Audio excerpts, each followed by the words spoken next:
Now we're going to get into the basics of spreadsheets. Spreadsheets give us an array of cells for setting up a list. The lines are actually part of the graphic interface, and they help the computer and us agree on what an item is and how the positions of the items are related to each other. 4 of the 6 items in this particular example do not fit within the lines provided. The entries don't straddle the cells, and each item occupies only the cell in which it's typed. Items will only spill out when the cells to their right are unused, and we can either let the entries be clipped or make the cells wider.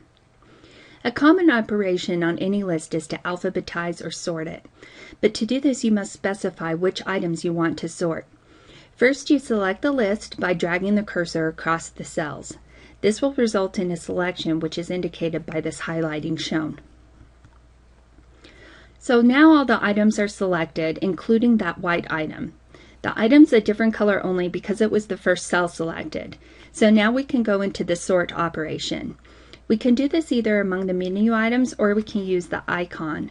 It's this little one here that has the A to Z with like the filter. Sorting can be either ascending or descending. The sorting software will order our list alphabetically on the first letter of the entry, and then the spreadsheet will view the cells that are atomic or monolithic. So when we want to add more data to the list, we can do that and format the cell entries in different things like italics, bold, change our font, change our size, change the color. So all these formatting facilities are frequently found under the Format menu. You can see different kinds of formatting put here. Now, if you want to name these rows and columns, what we have to do is basically provide a naming scheme referring to the specific cells. The columns are automatically named with letters, and the rows are labeled with numbers. This allows us to refer to A as the whole column by its letter, or the entire row by its number, as you can see here. Now, when you want to name these rows and columns, you basically choose a group of cells to be referenced. If you name that first cell and the last cell placing a colon in between, for example, B2 through D7, that's going to be what's called a cell range. Now, headings are convenient to name the rows and columns with more meaningful names by giving them these headings, such as common name, genus, and species in our example here. So spreadsheets are formed from cells that are displayed as rectangles in a grid, and this is called an array. The information entered here is treated as an elemental piece of data, and the items can be sorted.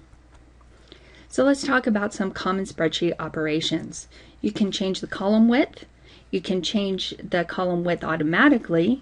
You can cut, copy, paste the contents. You can do formatting. You can clear the cells.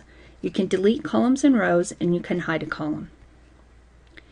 Now, spreadsheets don't have to contain just a single number to be useful. Their actually most common application is to process numerical data, and that's usually associated with textual information. Most spreadsheets will allow for both. So when you want to write a formula, first you have to decide what you want to calculate. In our example here, we're going to begin with a formula, which is an equal sign. Then you're going to type the cell address or click on it, and enter the math operation and any numbers that may be involved. In this particular example, we're taking whatever is in cell F2 and we're multiplying it by 0.621. So here's an example of what that looks like when we're doing the formula writing in the spreadsheet itself. As you can see, we're taking F2 and then we're timesing it by 0.621. Now the result of this formula is going to be displayed over here in H2. By using the cell address in the formula, it means that whatever value is in F2 is going to then show the value in H2. So you can go in and change those numbers, and those two values will change based on the determination of the number in F2. So H2 is holding the formula, not really a text or a number. So when you click on H2, you actually will see the math formula that we've typed in. So when you want to repeat a formula, you can do that for all other cells in that column. And you can enter them in the same ways we entered the first one, but you don't have to do it manually. Now, you can use the copy-paste feature. Now, you don't have to worry about it copying the formula exactly, because what it will do is it will pull the formula information into the other cells. When a cell is selected in Excel, it's indicated by the animated highlight. So you see the dashes will revolve around the box. The other spreadsheet software simply shows a solid box around the item. Now the cell's contents are going to be shown in the Edit Formula window. And to copy this cell, you can select the remaining cells in the column by dragging the mouse across them and then pasting, which is also Control V. Then you can check the result in the cell. The original cell had the formula F2 times 0.621. You see that even though we copy and pasted, the new cell now has a formula F3 times 0.621. The formula has been transformed into F3 when it was pasted, F4, F5, and so on, because the software is smart enough to know that we wanted to copy the formula, but with the values that were going down in the same order that we were copying. Filling is another way to copy information, including formulas, to another cell. Notice this small box or tab in the cell's lower right corner. This is what we call the fill handle. When the handle is grabbed, it becomes a plus sign. You can pull the handle down the column or across the row, and this process is known as filling. It will automatically copy and paste the information. So the spreadsheet software will automatically transform the formula as it pastes and fills them into a cell. It will contain that relative cell reference, and they allow two kinds of cell references, relative and absolute. If you want to use an absolute reference, you have to use the $sign. Relative will mean relative position from a cell. So in our formula that we were using before, where F2 times 0.621 into H2, the software noticed that F2 is 2 cells to the left of H2. So the formula was able to refer to a cell in the same row, but the 2 cells to the left. And this is what we call a relative reference. You can see a description and diagram of that here. Now, absolute reference always refers to the fixed position, and the software will never adjust it. There's 2 ways the formula can be relative, making 4 different cases. We could do F2, where the column and row are relative. $sign F2 will make an absolute column, but a relative row. If you do $2, it'll be a relative column, but an absolute row. And if you do $sign F, $sign 2, the column and the row will both be absolute. So the scores are somewhat hard to read because they have so many digits, and all spreadsheet software will provide you control over this formatting. So this is how we format that graphical user interface. You go into the format cells, and you can see that we have several different categories that we can choose from here on the left. You can choose how many decimal places are shown, and you can also choose how negative numbers should be displayed. This graphical interface gives us control over the types of information in the fields, which we categorize as a category, and then the number of decimal digits for the number category is chosen. By setting to the thousands, we have a comma for the North American construct, and the display of negative numbers can also be chosen. Spreadsheet software will provide functions for computing, and a common summary operation is something that's like totals, sums, averages, maximums, and others. To use these functions, you can give the function a name and specify it in the cell range to be summarized in parentheses after it. In this example, we're using max J2 through J7. There's a full list of the function names under the Insert menu. You can see that when you go to Insert, you can do Insert Function, and then it will pull up the full list. A computation value will inherit the formatting of these cells, and when the function is then dragged across to the other columns, it will bring the formatting with it. Now you notice that we have a hidden column here between B and F. So we aren't right now seeing C, D, and E. When we unhide these columns, we have the final spreadsheet. Spreadsheets can also make charts, and we can organize our data and compute new values, but put it into this graphical formatting. It makes charts really easily, and we can select the values to be plotted and then just click on the chart button.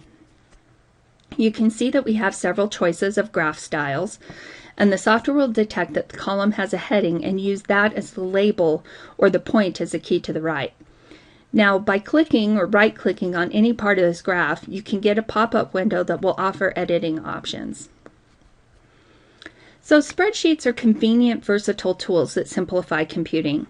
Here's some ways that we use spreadsheets to organize.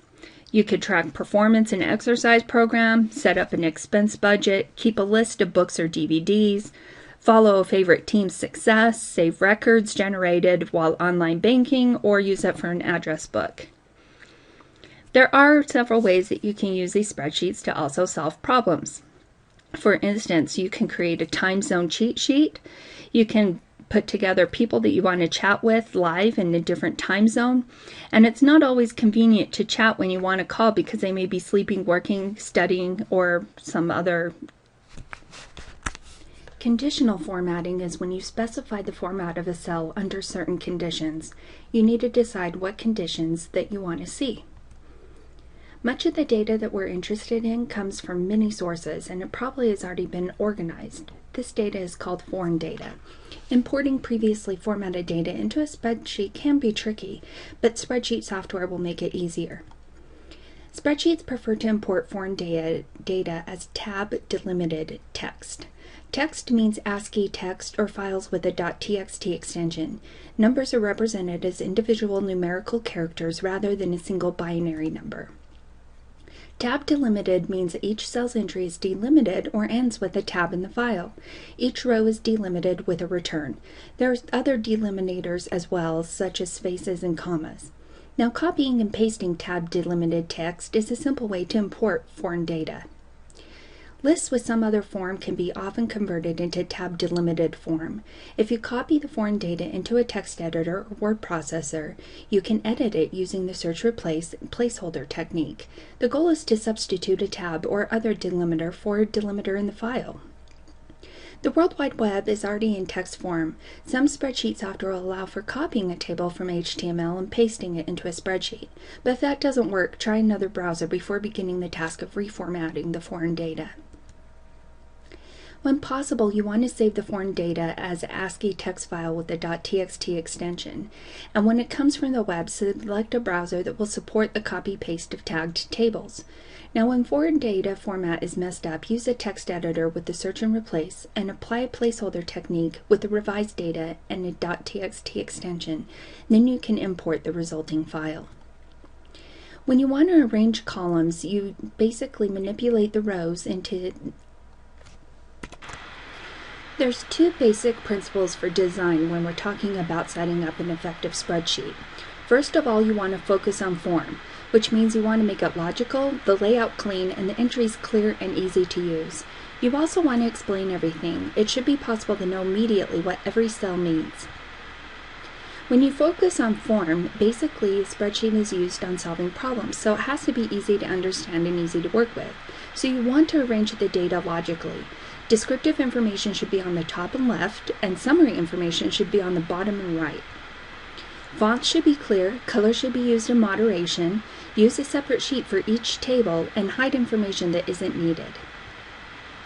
Now, when you're explaining everything, you want to make sure that you're including meaningful column headings and identifying the information about the rows. Cells and ranges are assigned symbolic names so that the context becomes meaningful, and for summary information, choose modifiers like total and largest. For computations, include comments to explain assumptions made when creating formulas. Here we have a trip sample spreadsheet where two friends wonder if it's possible to drive to the Arctic Circle from Chicago. The parameters are listed here, and we're going to use the spreadsheet to see if this is possible. So the trip is a 5-day trek. And what you're going to do is basically put in how many miles and how many hours and minutes it would take to drive. So when we apply these rules, basically the friends are interested in how much the trip would cost, and if the part of the trip through the U.S. is where gas is priced, you want to go through. We can also add comments or what we call sticky notes to cells. Cells that have these will have a little red triangle in the upper right corner. When you hover over the triangle with your cursor, the cell will display the comment. You can insert, edit, and clear these comments by going up to the Insert on the top ribbon menu. Conditional formulas basically make the entire computation of a cell contingent on some certain outcomes of a condition that we specify. What-if analysis is done by adding a scenario. The software will fill in the cells, and by clicking OK, it will take us to a scenario values window. Clicking OK will take us back to the Scenario Manager window when there's newly added scenarios can be seen in the list. Now first we use filtering, which allows us access to the subsets of information that are held in a spreadsheet. What this does is it selects only certain rows from the list, and it applies only to spreadsheet tables that have column headings. This lets users create a customized version of the spreadsheet list that's limited to the rows meeting some kind of criteria. You can also do an auto filter. We do this by choosing Data from the top ribbon menu, go down to Filter, and then over to Auto Filter. What this will do is redraw the spreadsheet list with a triangle menu button by each column heading, and then the buttons will give you drop-down options for filtering the list based on data in that column. By clicking the button and having a preset of the options, you can include different sorting rows, display the rows containing a limited number of values, and display only those rows matching a specific value in that column. To apply advanced filtering, we want to provide a column name and filtering criteria. So you need to add a new column and then give this the same heading name as the column containing the data to be filtered. Then in the cell below the heading, you want to enter the criteria to indicate that the values in the column by the same name should be filtered for that criterion. To execute an advanced filter, you're going to run the actual filtering operation by choosing Data from the top ribbon menu, going down to Filter, and then Advanced Filter, which will display this window. You can see that the list range will give the dimensions of the list that's going to be filtered. This will also highlight the cells in the Excel worksheet so you can double check and make sure that you're choosing the right data. The criteria range is where users specify the setup column, and the range covering the heading and the criteria is at the bottom. By clicking OK, you'll produce a filtered table. This is what it would look like once you have the filtered table done. Now to execute an advanced filter and restore to the original table, you want to go to Data on the top ribbon menu, down to Filter, and then Show All. The Copy option in the Advanced Filter window will specify a new place on the spreadsheet to place the filtered result. You can either put this on a new tab, a new spreadsheet, or within the original spreadsheet itself. The advanced filtering feature allows multiple criteria, and this is specified during the setup by defining multiple columns. Then the criteria range is enlarged to cover all criteria, and filtering can be an extremely useful tool. So in summary, we've talked about the basic principles which underlie the design of effective spreadsheets, which is focusing on form and explaining everything. We talked about how conditional formatting can apply an interpretation to the data in a spreadsheet so it's easy to perceive. We talked about conditional formulas using the IF function to allow complex case-specific data definition analysis. We talked about naming the cells and regions to allow parts of it to be referenced in a convenient and less error-prone way. We talked about a little bit of the what-if analysis. It talked about how powerful this application is in spreadsheets, which consequences of alternative information can be assessed. And we also spoke about filtering effectively to customize spreadsheet data to particular cases. Now we're going to talk a little bit about database concepts. Here we want to talk about the differences between everyday tables and database tables, and we'll use XML to describe the metadata for table information. We'll understand how the concepts of data are. Next, we're going to talk about database concepts.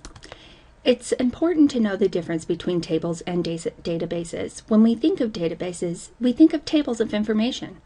iTunes will show the title, artist, and running time on a row for your music. Cars information is one line in the state's database of automobile registrations, and the U.S. has a row in the demographic table for the world's listing of country, name, population, etc. These images will show how the row of data is described using tags. Here you can see what the HTML will look like in the table row, and then the HTML is down below, showing the country, population, fertility, and so on. Metadata is the key advantage of databases over the other approaches to recording data as a table because it enables content search. Two of the most important roles in defining metadata is to identify the type of data, making sure that each different type of value is given a very unique tag, and then define the affinity of the data, which means that tags will enclose all the data that is logically related. XML is a language that we use for metadata tags, and it stands for the Extendable Markup Language. It's basically a tagging scheme, and it looks very similar to HTML. But XML is easy and intuitive, and there's no standard tags to learn. Tags are created as needed, and this trait makes XML a self-describing language because we get to make the tags up.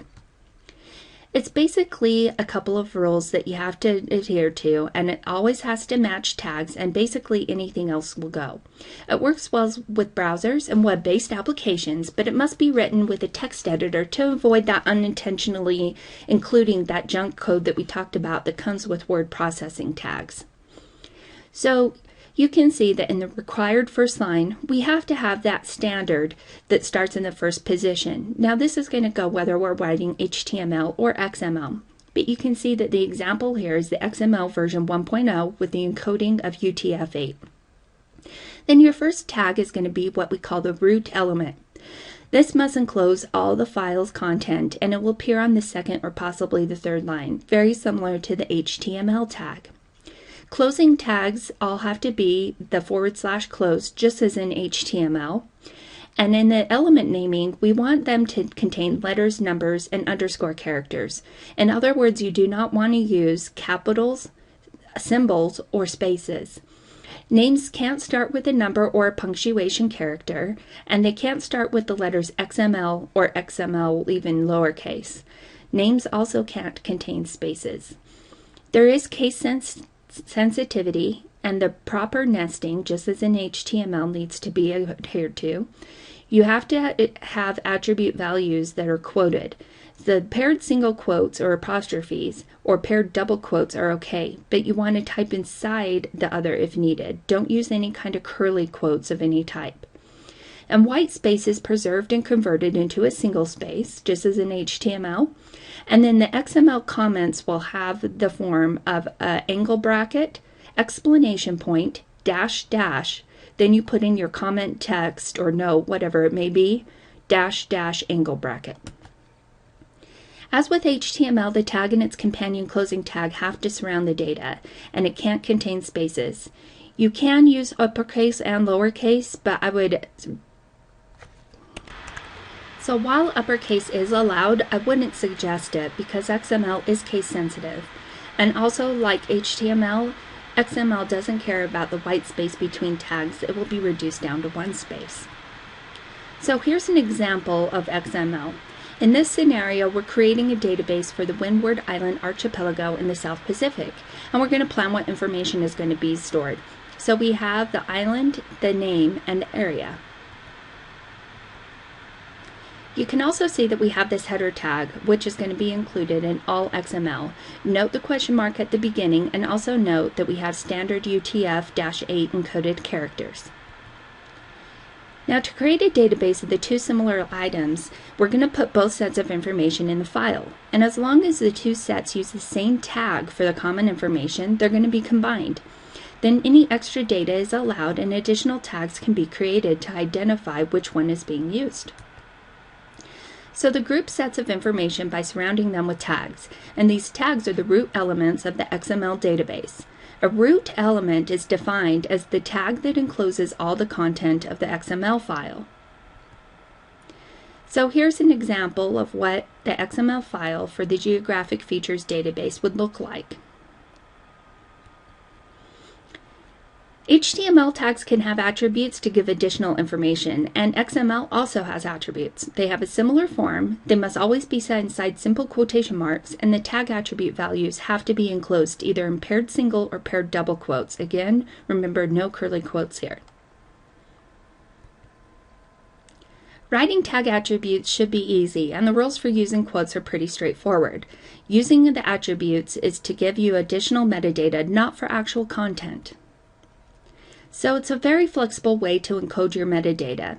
Now, the identification rule means that you want to label your data with tags consistently. Since you're choosing the tags, you need to make sure that you always surround that kind of data with that same kind of tag, and this will help you keep the data together. The affinity rule means that you're grouping data referencing an entity. You're going to enclose in a pair of tags and all tag data referencing the same thing. Grouping this will keep it all together, but it also makes that association of the tag data items as being related to each other. The collection rule is to group instances. So when you have several instances of the same kind of data, you can enclose them in tags, and this will keep them together and imply that they're instances of the same type of data. We have what's called the XML tree, and the rules for producing XML encodings of information will have hierarchical descriptions, so they can be thought of as trees, and the hierarchy is a consequence of how the tags enclose one another and the data. So tables and entities let us set aside the tagging in XML and focus on database tables. The tree on the next slide will show the root element to the left and the leaves or the content on the right. So here you can see the hierarchical nature of our XML displayed as a tree. This encoding is from figure 15.2 in your book, and you can see that the root element is geo feature, and to the left the leaves and content show to the right. So when making database tables, we can group anything with common characteristic that specifically identifies each one into a database table. This will contain a set of things with common attributes. So here we need a little bit of vocabulary to understand our databases. Entities are rows of the database table. Attribute name is the column heading. Entity instance is the value in a row. And the table instance is the whole table. What you want to notice is that all rows are different. Two rows can have the same value for some attributes, but not all. And even when we don't know the data for our attribute value, it is still a characteristic. The rows can be in any order and the columns can be in any order. Rearranging the rows or columns are going to result in the same table data. And if we add or remove rows or change a value, you're creating a new table instance. So let's talk a little bit about entities. A database table can be empty. It's basically just a table with no rows. An entity is anything defined by a specific set of attributes, and it exists with a name and column heading. Now, once entity instances have been specified, there will be rows, and among the instances of any table is the empty instance. But everyone is different. So amoebas are not entities because they have no characteristics that allow us to tell them apart. One-celled animals are entities. In cases where it's difficult to process the information specifically identifying an entity, you might want to select an alternate encoding. Entities are the data of the databases. Relational database tables are technically called relations because we continue to call them database tables, but the rows must always be different even after you add rows.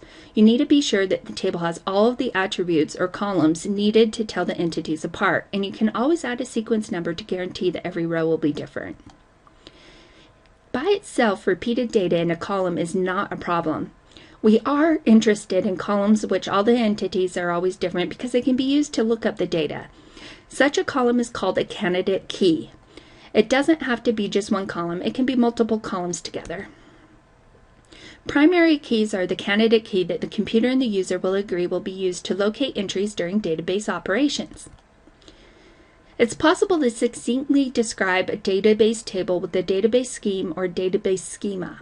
Attributes are listed one per row, and for each attribute, the user specifies its data type and whether or not it's a primary key. It's also customary to include a brief description, and the database scheme is the database table's metadata. Now, to get information from database tables, we write a query describing what we want. A query is just a command that tells the database system how to manipulate its tables to compute the answer, and the answer will be in the form of a database table. We need to know 6 operations here. Project picks out and arranges columns from one database table to create a new, possibly narrower table. Select will pick out rows according to specified criteria. This cross-product operation will combine 2 tables in a process like multiplication. For each row in the first table, we'll make a new row by appending a row form in the second table, and all combinations are in the result. The order in which the 2 operations are applied doesn't matter. Because we pair all rows, a table with m rows as a number crossed with a table with n rows will produce a table with m times n rows. Using a cross product with other table operations is powerful. Union operations combine two tables with compatible attributes or columns. The result will have rows from both tables, and any rows that are in both tables, only one copy will be included in the result. The difference operation is the opposite of the union operation. So D1 minus D2 contains the rows of the D1 table that are also not in the D2 table. The join operation is a combination of the cross product followed by a select operation, and it takes two database tables and attribute from each one. Join crosses the two tables and then uses select to find the rows of the cross in which the two attributes match. This will put the tables together while matching up any related data. So how many men from Africa have won an Olympic gold medal in the marathon is the question. The computer can answer this question because imagine that a database will contain two tables. One will have a list of all the men who have won Olympic medals over the years, and the other will be a list of the African countries with country codes. So you select only those rows from the Olympic men table referring to the marathon. So you take the portion of Olympic men. Then you select only those rows from the marathon table referring to the gold medalists, a table with all the marathon runners who were gold medal winners. Then you cross OMM gold with the African countries table and keep only the matches using a join. So table of the marathon gold medalists from Africa, and we'll call it Olympians. Project Olympians is to get the final result. So summarizing, joining is optional, but it's always possible to express what join does using just a cross product and a select. Now 5 operations do the work. Given a set of database tables for entities, the operations of project, select, cross product, union, and difference are sufficient to create any database table derivable from them. The relationship metadata is operations and queries, and we've exploited the fact that the data in one table was related to the data in another. Now, to maximize the help that a database system gives us, we need to tell the software about the relationship. A relationship is the property of the two attributes, saying that there is a connection between their data values. SQL is the language of databases, and it's the most widely used database language. It's called Structured Query Language, and we pronounce it SQL. The operations we call project and select are combined into one command where select uses where to specify the formula and users inner join rather than just join. Microsoft Access allows you to select the tables to input into the query, and then the attributes in the final result are listed from a drop-down menu in each column. Once the attributes are selected, constraint formulas can be entered into the criteria row. But you have to tell the database system the attributes that refer to the same information, so you have to show what relationship exists between these two fields. On releasing the mouse, a line will be drawn indicating the relationship, and then it will be ready to run the query and build the table. There's two forms of tables in databases. We have the physical database, which is stored on the disk drive of the computer system and is a permanent repository, and then the logical database, which is the view of the database created for users on the fly or customized for their special needs. The physical database is designed by database administrators, and the data must be accessed fast. This is set up to avoid redundancy or duplicate information, and there's a good chance that the data stored here will not be updated. A logical database, on the other hand, allows users a view of the information that they need and want. It doesn't exist permanently, but it's created every time you need it. It's retrieved from the one copy stored in the physical database and then provided to the users as needed. By creating a new copy each time, the advantage of the logical database is that it can create specialized versions of the database for each user, and different users want to see different information, so it allows that level of customization. A query is a specification using the 5 operations and the join that define a table from other tables. Queries are written in the standard database language of SQL, and that allows a new query to be run each time it is selected or opened. So in summary, we followed a path from XML tagging through the construction of logical views using QBE. You learned a lot. Including XML tags are an effective way to record metadata. It's used to identify values and can capture the affinity among the values for the same entity. Database tables have names and fields that describe the attributes. The data that quantitatively records each property has a specific data type.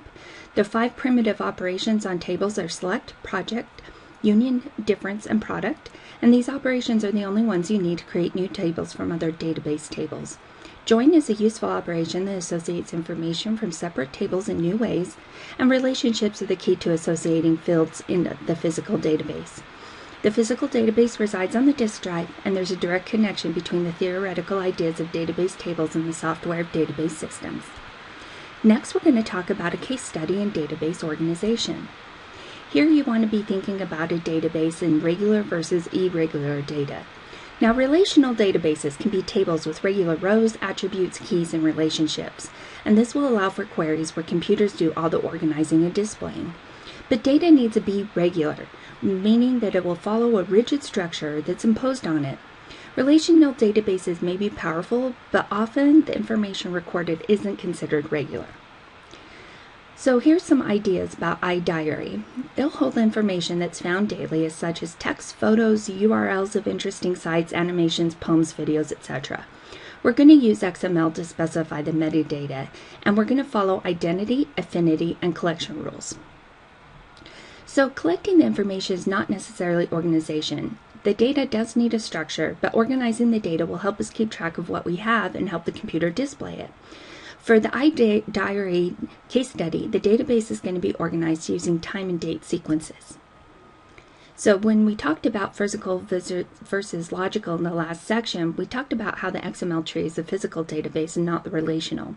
The logical database is our view of iDiary, and for querying it, we need to use XSL, which is a tagging language. That stands for Extendable Style Sheet Language, and it's an integral part of XML and standardized web databases. So when creating, we want to start small and then add as we go. The small database is working, then we can add new features, and as it no longer works, then we can troubleshoot and figure out how that feature has an error. That's also part of the debugging process. So here we have a journal of interesting stuff. You can see what the example of the plant iDiary is going to look like here. So let's talk a little bit about XML. The entries in the database are going to be a list of countries. Each is going to have a name and a tour that contains a list of sites, and then the name of the file contains the country's flag as a tag attribute for the name tag. So this is what our XML will look like. We have country, the name, flag, tour, site, and then closing all of those. As a standard text editor to enter the data, we're going to add the tags as we go. The file has to have the XML file extension, and it will include that header code that we always talked about as the first line of the file. The root element is going to be the collective tag enclosing all the items, and travels is going to be the root element in this tree. Crunchies are going to be listed within this structure, and you're going to save the file as travels.xml. Now the file will be shown in a browser to use a style sheet, and when the second line is commented out, the browser is going to show the XML tree. Color coding will help us check that the structure is right. So the display is considered active, meaning that our tags can be opened and closed in the affinity or collection manner. So we can close the tour tags by clicking the little minus signs and then expand them by clicking the plus sign. Closing parts of the database will allow us to see some tags without the clutter of other tags. So here's an example of what that looks like. The display of travels.xml without the styling will allow us to see and expand or contract the different areas. Now the style information will tell the browser exactly how to display a markup language like XML. The tags are eliminated when using the style information, and then the information is displayed based on the style description. So you can see an example of that here. The display of travels.xml is going to be using travelsss.xsl style information. So the XML contains the style information much like cascading style sheets or CSS does. Now the XML sheets use the XSL extension, and the files are connected with this line below. So very similar to the way that we link our CSS to HTML, the XSL is going to be linked to our XML. So the XSL formatting has to contain a series of rules on how to format the information, and there's really only one rule or template per tag. This template is using XHTML. The XML file is opened in a browser, and then the database and style sheet are input to a transformer. That will walk the XML tree, converting all of the tags to HTML according to our template. When that's finished, the HTML page will be displayed. So this is a visual of how that schematic works. When reviewing the XSL templates, notice that there are tags everywhere. And XSL really is just XML. The first line is the required first line of any XML file, and the second line is also required. There are 5 different tags used in this tree. There are 5 templates in the XSL file, 1 for each tag. And then the templates have a standard form specifying how to display the tags in HTML. Now, by creating the travel log display, what you can see here is the start of the HTML page and the end of the HTML page. You see here that we have XSL and then HTML components on this page. Now, by visualizing the iDiary database, you can see that this template includes heading and body tags, and they're used as table tags because the content of travels.xml is going to be displayed as a table. Each country is going to be a row in the table, and there are 2 items in the first cell, the name and the flag image. Then the second contains a list of items and sites that may be seen on a tour. So a summary of the different XML tags here: travels, country, name, tour, and site, and each of these will play a stylistic role in the overall creation of the web page. XSL Apply Templates is a standalone tag with no mate. It's included 1 in each template, and the meaning of the tag is whatever is inside the tag should be processed. Here's an example. When encountering a tour tag, it's going to place a TD, which if you remember is table data, in the accumulating HTML definition. Then it's going to process the items found within the tour tag, which will be a bunch of site tags. Then it's going to close the TD tag to complete the table. To display an image will require the image source tag, and note the form it includes a @flag. This refers to the value of the tag attribute of the name tag, which gives the file name flag.gif. Now, placing a tag attribute reference in braces in XSL will cause the attribute value from the XML to be placed inside the quotes specifying the file source name. An example of that is shown down here below. So, summary of XSL. We open the XML file with a browser. It finds the specified XSL file. The browser's transformer begins to process the XML tree. As it finds the tags, it will check for a template in the XSL file. The browser will then do what the template says and place the HTML. The browser will process the other information within the tags, and when it's done, it will append the remaining XHTML tags to the HTML definition. Finally, it will display the resulting web page. So when creating the iDiary database, we're going to use an incremental approach that will naturally guide us. So we're going to start with getting started, create a first entry, think about the nature of things, and developing tags and templates. So getting started. Well, our first concern is building an XML database, and it'll allow us to think up the tags and enable us to have any structure we want. That means we have a design task. We need to think about what are our needs, what kind of structure, how are we going to be storing information, and is there a sequence of entries with the date entry information to be stored. We want to create that XML database by deciding on the affinity tag. We're going to use entry in this case. Second, we're going to decide on the collection tag, and we're going to use iDiary for this. Then we want to create the XSL style sheet. This is going to need to recognize both the entry and the iDiary tags. So here's what we're looking at. You can see that we have our required first line and second line, then we have the first entry, and then we close our iDiary tag. This contains a setup for the web page, the title, the heading, and the italicized comment at the start of the page. This is the first entry, and this is what it would look like if we displayed this on a web page at the moment. Now we need to create our first entry, so we're going to consider what goes inside each of these tags. Let's start with the date of September 19th.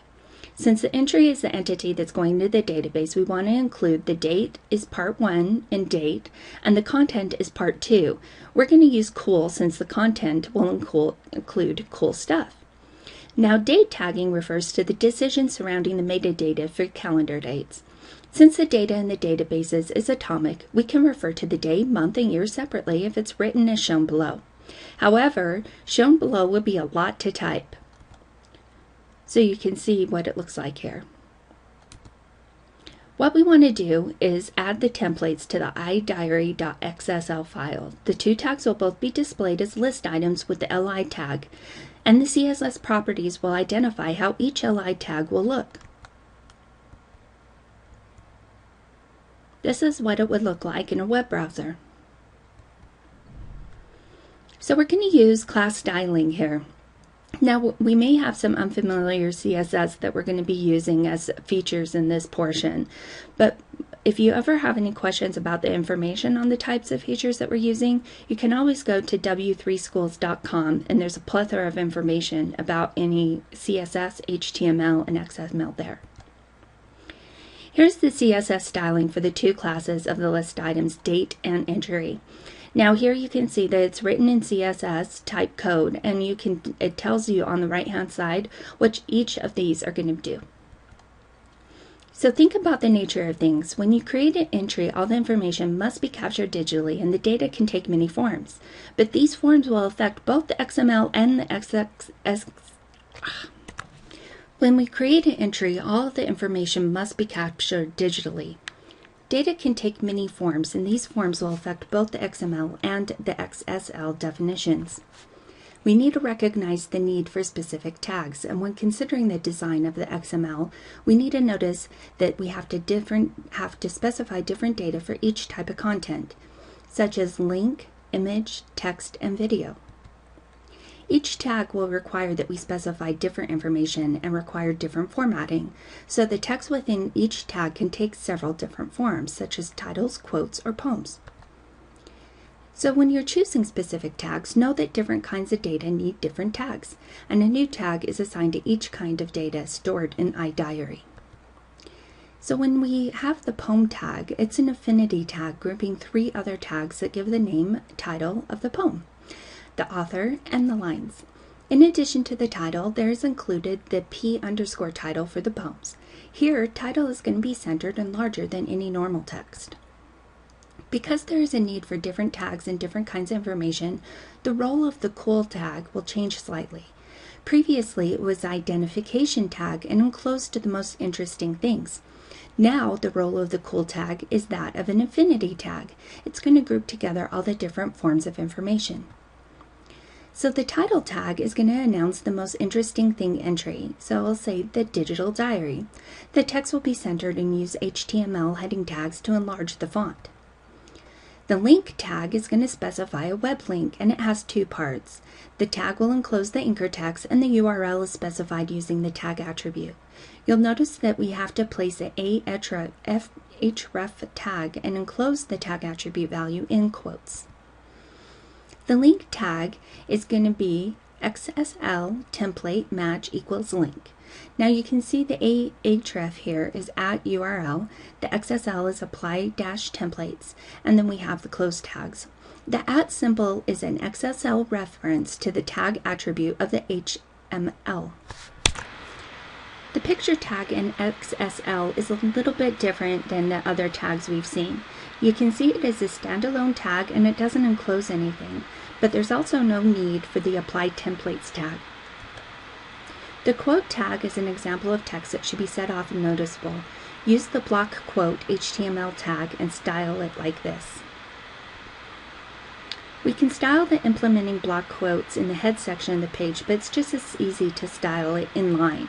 By classifying different types of text, there's going to be tight control on the format of the page.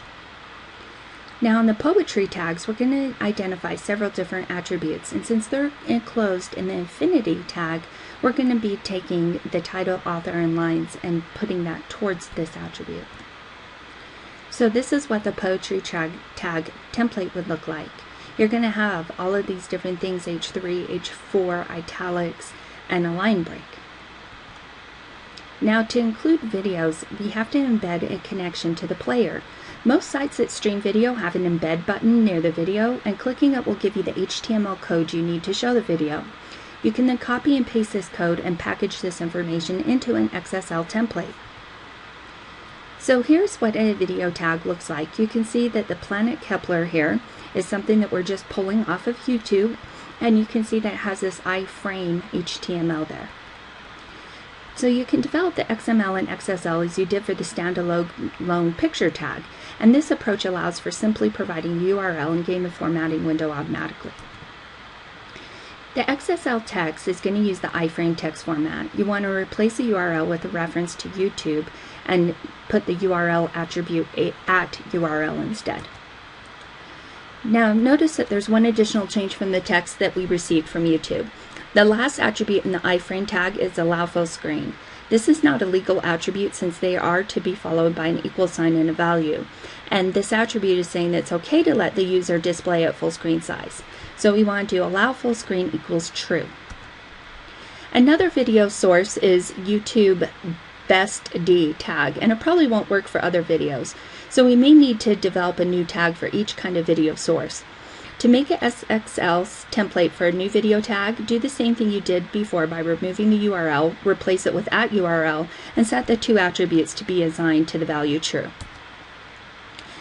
Now, if you want to archive photos, what you can do is take the iDiary XML and the XSL files and photos on the desktop and place it in a permanent location. You want to store these photos in a separate folder within the folder, calling the two database files IM files. And there are two choices for specifying the path to these pictures. You can either add the path in the XML file, or you can add it to the XSL file. The first solution is going to be a little more flexible, allowing references to other images stored elsewhere. Now, all the information in the database can be displayed, but you don't have to, although we tag everything and we provide a template to process each tag, we don't have to display all of it. We can add a personal tag that will enclose our personal thoughts, and we can basically put it inside to give us our own display personal information, and it's wise to include a comment to remind ourselves what we're doing there. Now you need to tell the transformer to process information enclosed in the tag or to leave it out. And if the transformer gets to this personal tag, it'll check and see what to do. With no instructions, it won't apply anything, it'll just get that information. But note that including the personal information in the file without enclosing any tags or tagging it but not providing the template will result in that information being displayed. So we have to create a template for a new entry in the XML database and use placeholders or dummy file names for URLs, widths, etc. And then we cut and paste this template and edit it into the specific content for the new entry. This is what an example of that would look like. So from this case study, we have seen that XML databases can record irregular data that relational databases can't. An XML database can be directly displayed by opening it on a browser, and we can add style sheets to make and build templates in XSL. A complex database can be set up incrementally, adding tags and templates one at a time and checking that they work. Next, we're going to talk about the fundamental concepts expressed in JavaScript. So what we want to do is tell the difference between name, value, and variable. We also want to list three basic data types and the rules for specifying them, explain the ways in which assignment statement changes a variable's value, write expressions, and write conditional and compound statements. So programming is the act of formulating an algorithm or a program, and a systematic means of solving a problem. So someone and a computer can follow the instructions and produce the intended result for every input every time. The program must be able to perform or to be executed without the programmer. In other words, all steps must be spelled out precisely and effectively, and contingencies must be planned for. So you have to think about these different concepts and think about what contingencies may happen. The basic programming concepts will provide us the tools needed to formulate any computation, but trying to program an algorithm precisely using English is not very useful. Natural languages are way too ambiguous for directing anything as clueless as a computer. So we're going to talk a little bit about names, values, and variables, declarations, data types, assignment, expressions, and conditionals. This is how we're going to give that specificity to the computer so that it can execute our instructions as we intend. So names have changing values. Names and values are separable in programming, and they always can change. For instance, here we have the names: U.S. President, Chief Justice of U.S. Supreme Court, James Bond, Queen of England, UN Secretary General. Now you can see that there's current values and previous values assigned to each of these names. So names change values. The program is a fixed specification of a process, and as the process evolves, the names have to refer to these new values. In computing, the name is always separable from the value, and the value can be changed. So in programming terminology, the names are called variables. Variables mean that the values can vary. And the most commonly used programming language operation is the command to change the value of a variable, and this is called assignment. The letter sequence that makes up a variable's name is called the identifier. They have a particular form, and they have to begin with a letter followed by any sequence of letters, numerals, or the underscore symbol. They're not allowed to contain spaces. So there's two features of identifiers. The underscore symbol can be used as a word separator, and that will make it more readable since we don't have the ability to use spaces. And they are also case sensitive, so you can use uppercase and lowercase letters. However, with this, I also suggest that you use lowercase only to make it more simple. Programs are usually written starting from scratch, and the first thing to do when writing any program is to state or declare the variables that are going to be used. By declaring variables, you do this with a thing called a declaration. In JavaScript, the declaration command is the word var for variable, followed by a list of the identifiers for the variables to be declared, separated by commas. So in this particular command, we have var area, comma, radius, semicolon. So what this command declares is that there's two identifiers. One is area and one is radius, and these are going to be used as our two variables. A program is simply a list of statements, and each statement must be terminated by some punctuation symbol. In JavaScript, this is always going to be the semicolon.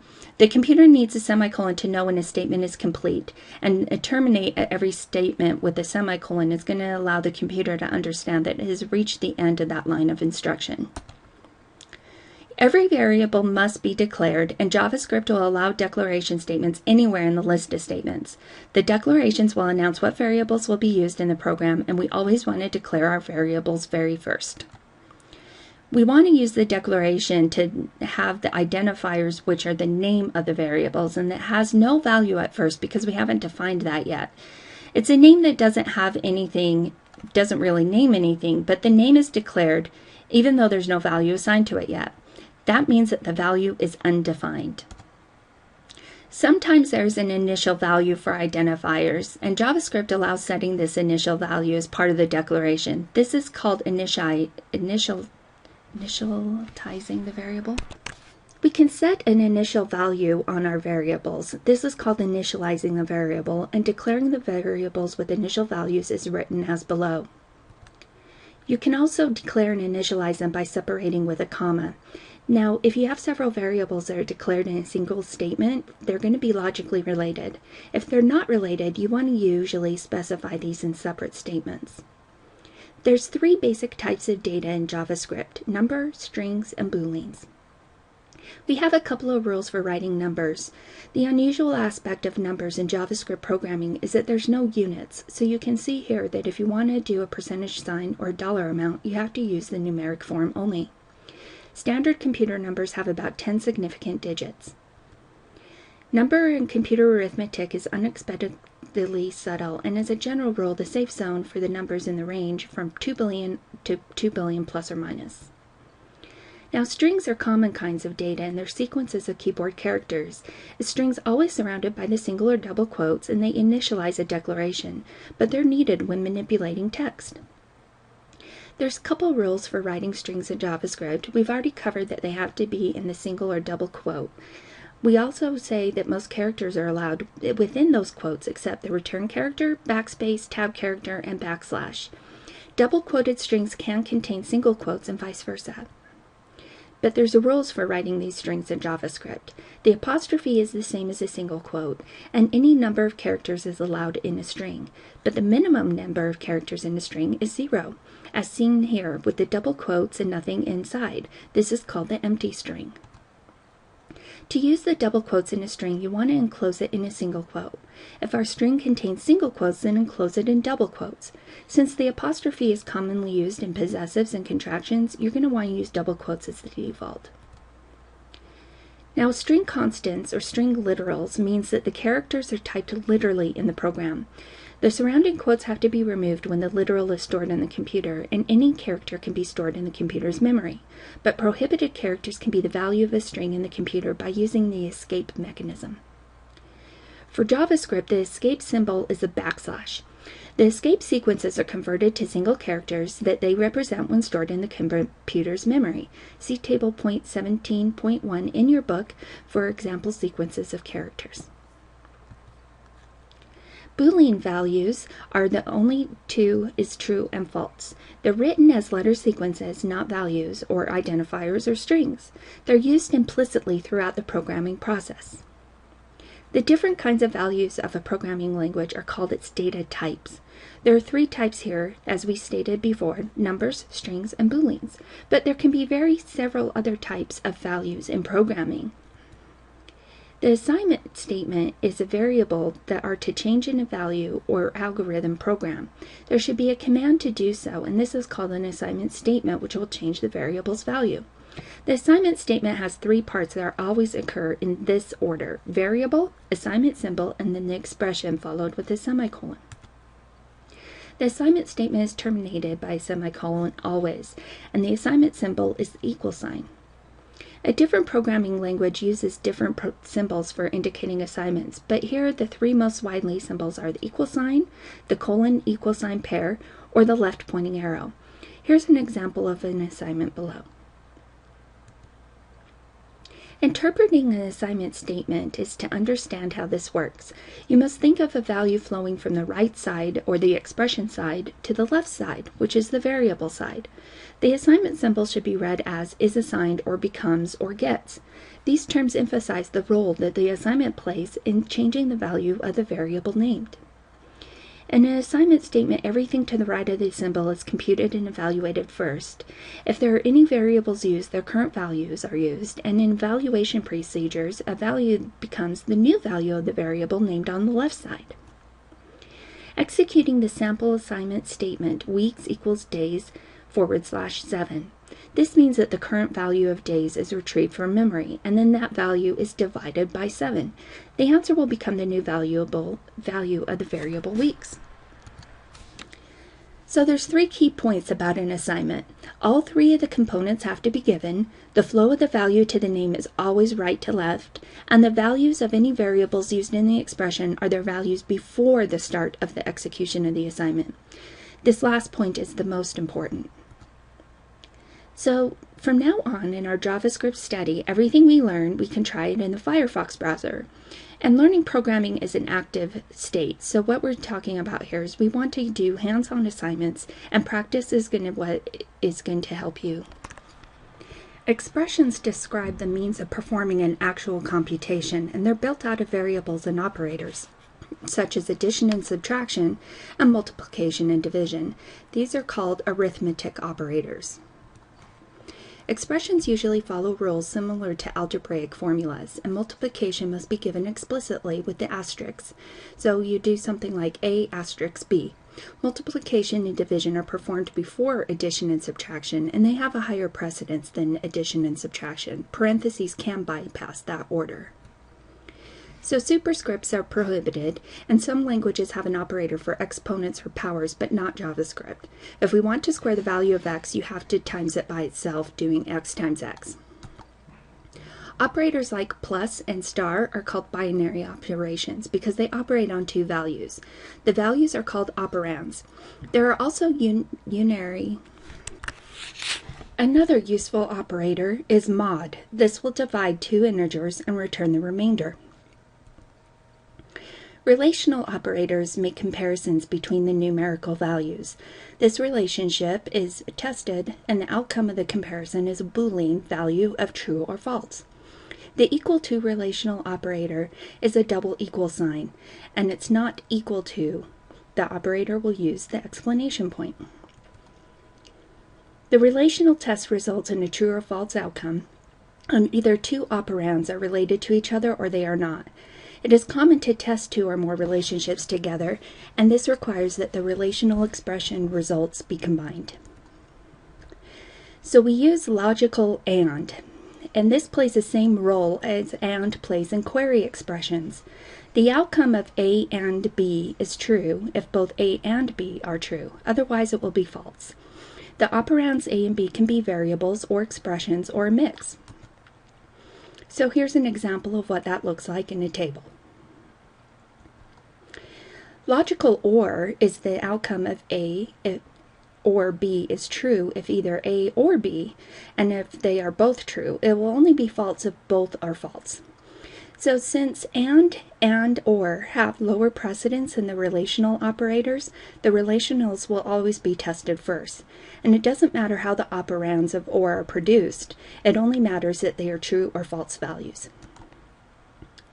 Then we have what's called logical NOT. It's a unary operator taking only a single operand, and the outcome is opposite of the value of the operand. By placing the logical NOT operator in front of the parenthesized expression, you'll have a new expression with the opposite outcome.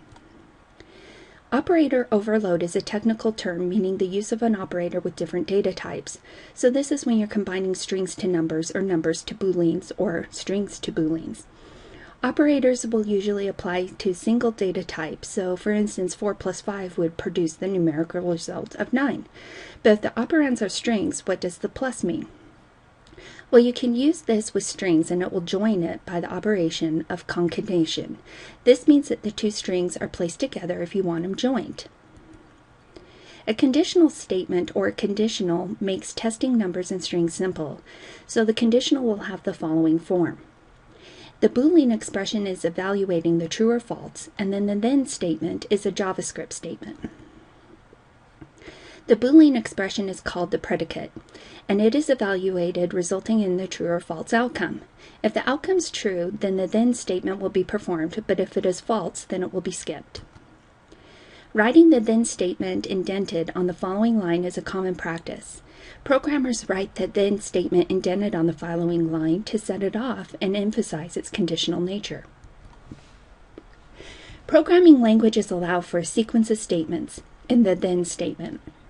You can group these multiple statements by surrounding them with the curly brackets, and that will collect a single statement together to become a compound statement. The opening curly bracket is placed immediately after the predicate to signal that a compound statement is next, and then the closing curly bracket will be placed conspicuously. The closing curly bracket is placed on its own line after the last statement within the compound, and it should not be followed by a semicolon. The if-else statements contain statements that will be executed when the condition's outcome is false. The Boolean expression will be evaluated first, then if the outcome is true, the then statement will be executed. The else statement will be skipped, but if it's false, then the then statement will be skipped and the else statement will be executed. So both the then statement and the else statement can contain an if-else. The rule in JavaScript and most other programming languages is that the else associates with the immediately preceding if.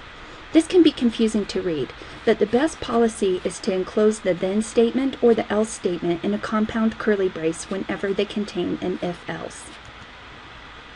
So here's an example of what that looks like. You have the outer if on the two ends, and then you have two inner ifs within.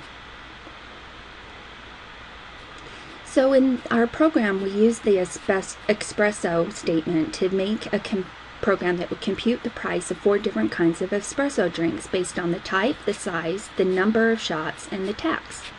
You can see what that looks like here with the inputs, the outputs, and then what the actual lines of the program would be. The first part is the type of drink, which is our input. The size of drink is the ounce. The number of additional shots is an integer, giving the number of shots. You can see how these show up in the different lines of code. The input variables are going to be listed at the very start of the program, as is the output, and the input variables are assumed to be given. The program's going to create the output. So you can see that the input is here. The program's going to create this output based on 8.8% sales tax. and the output is declared to be a variable in the first statement of the program. Now see that statements 3 through 5 determine the kind of drink and establish the base price. The following lines will be executed, and then the purchase of a double tall latte would be executed. As seen here, 4A will be executed as the test ounce of 8, which has a false outcome, so its then statement is skipped. Line 4B is executed, so the ounce 12 test is true, so then the statement will be executed. In this case, 4C is executed to 16, and then the test will fail, so the then statement is skipped, which will take us to line 5 being executed. An Americano test fails, so then the statement is skipped. Line 6 is executed, and this will cause the value of the shots minus 1 to be multiplied by 0.50, resulting in the value of 0.50, which is added to the price, yielding $2.85.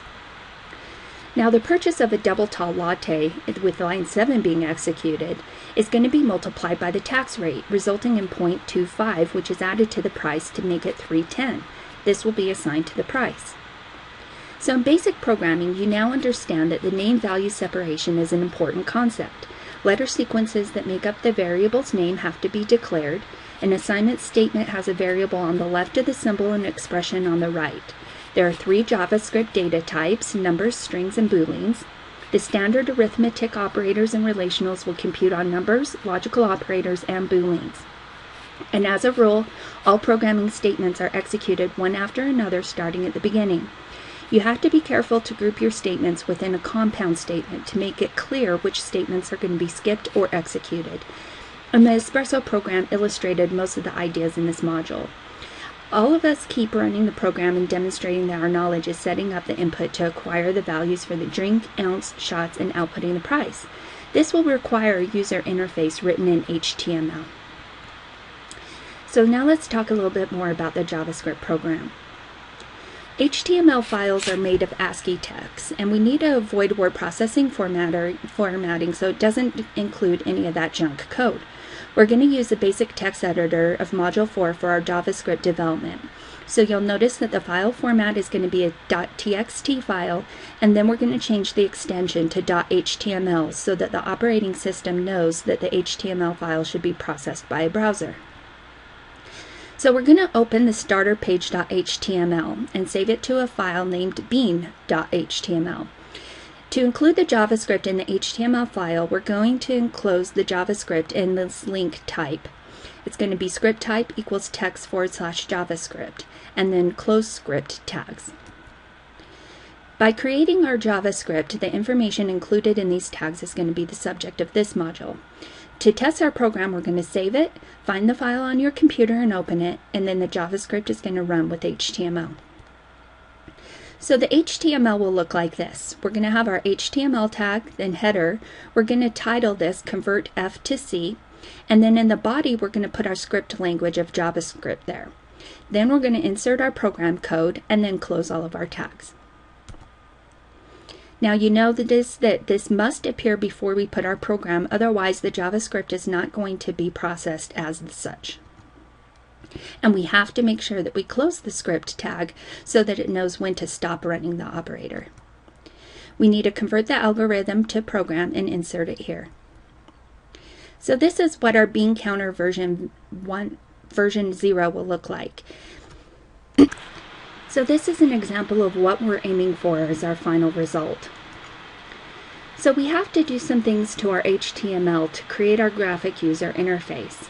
So what we're going to do is we're going to put in some body text saying figuring the price of espresso drinks so baristas can have time to chat. We're going to use a line break to split the paragraph above and over 2 lines, and we're going to use saddle brown as the background color and dark orange as the font color. Helvetica is going to be our font family. So we want to make the heading appear in white and style the horizontal line to be shorter than the full window. So this is what we have so far. You can see that we have our text CSS at the top. Then we use CSS to style our background color, our color of the text, and the font family as a Helvetica with the center text align. Then we also have the H1 in white, the HR style width of 50% and have it be dark orange, and then we have our paragraph and bold. So when we interact with a graphic user interface, we want to have buttons and checkboxes because these are known as elements of HTML forms. They're going to assist the user with activities like ordering products or answering survey questions. And when the form is complete, it will be sent to the computer for processing. Now, input elements, while not part of a survey, are still needed, so form tags have to be used. The form tags surround all input elements, and the action attributed to the form is required for input. So this usually tells the browser how to process the form, and right now we're going to leave it empty since we don't really need to send the form for processing. We're just creating the user interface at this point. So far, this is what we have as our interface to this point. You can see that when we open this in the web browser, we have the bean counter on the top and our horizontal rules and our formatting have been applied. So we have events and event handlers. So when the inputs are used, they cause an event to occur, and buttons have a click event. So as you click the mouse to select the button, the event is the indication from the computer or the operating system that something has happened. In this case, our mouse click. So the JavaScript program needs to respond to that click and do the operation that corresponds to the button command. When JavaScript finds out about the event, it will run a piece of the program called the event handler, and that's going to be the part of the program that will respond to the mouse click. So in this case, we're going to have a button, and that is made by the HTML code shown here. Now at the end, we have onClick equals event handler. This is the value that's going to give the text to be printed on the button, and the onClick will give the event handler's JavaScript instructions. So when the button's clicked, the JavaScript event handler is going to be executed. So let's do a text box, make an input type with the identifier and value of displayed text. The size is going to be 6, and on change, we want the event handler to execute. Identifier is the name of the element, value is the text to be placed in the box, and on change will give the event handler's JavaScript instructions. Now, radio button looks like this. In this case, we're still going to use the event handler on click. The identifier is going to be the name of the element, the label text is going to show beside the button, and on click will give the event handler. So in this case, when the radio button is clicked, the center will darken to indicate that it is set, and the event handler's JavaScript instructions will be performed. So all that remains now is to create a table and fill in the entries. We need to make sure to place the table between the form tags to ensure that the browser will understand the inputs. The table is going to be a 4-row, 4-column table with 2 empty cells. The buttons are going to appear in all the occupied cells but one, and so the table is going to be mostly buttons.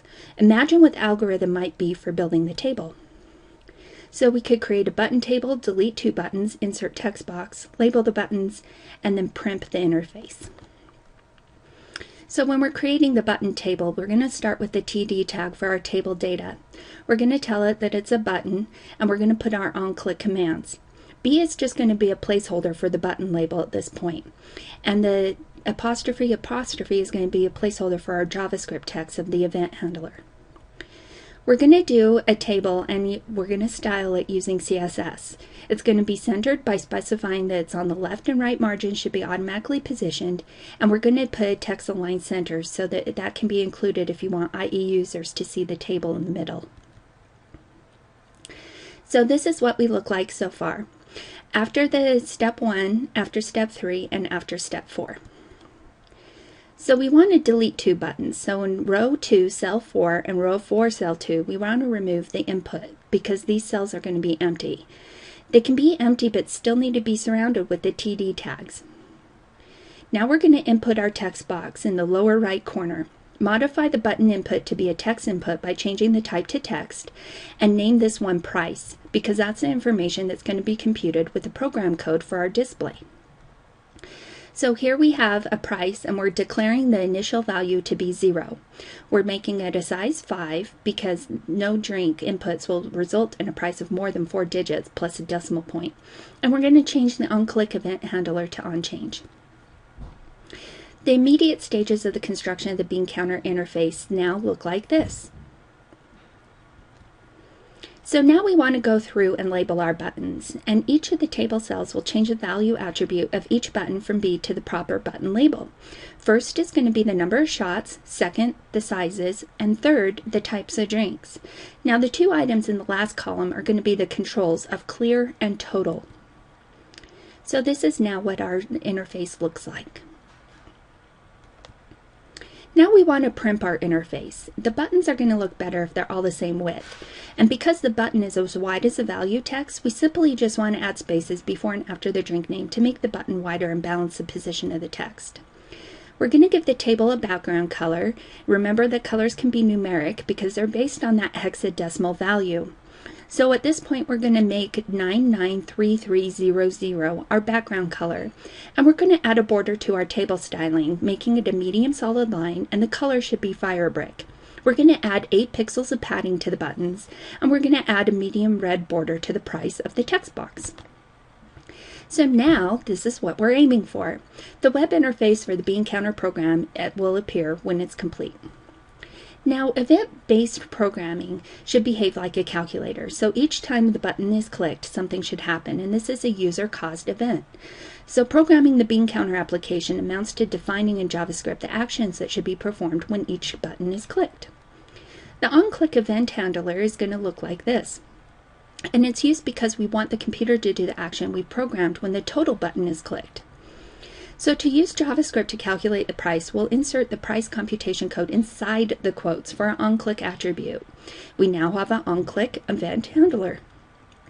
This is what our total text box input element looks like at this point. You can see that we've taken our code from our JavaScript program of the espresso, and we have put 3 temporary declarations in.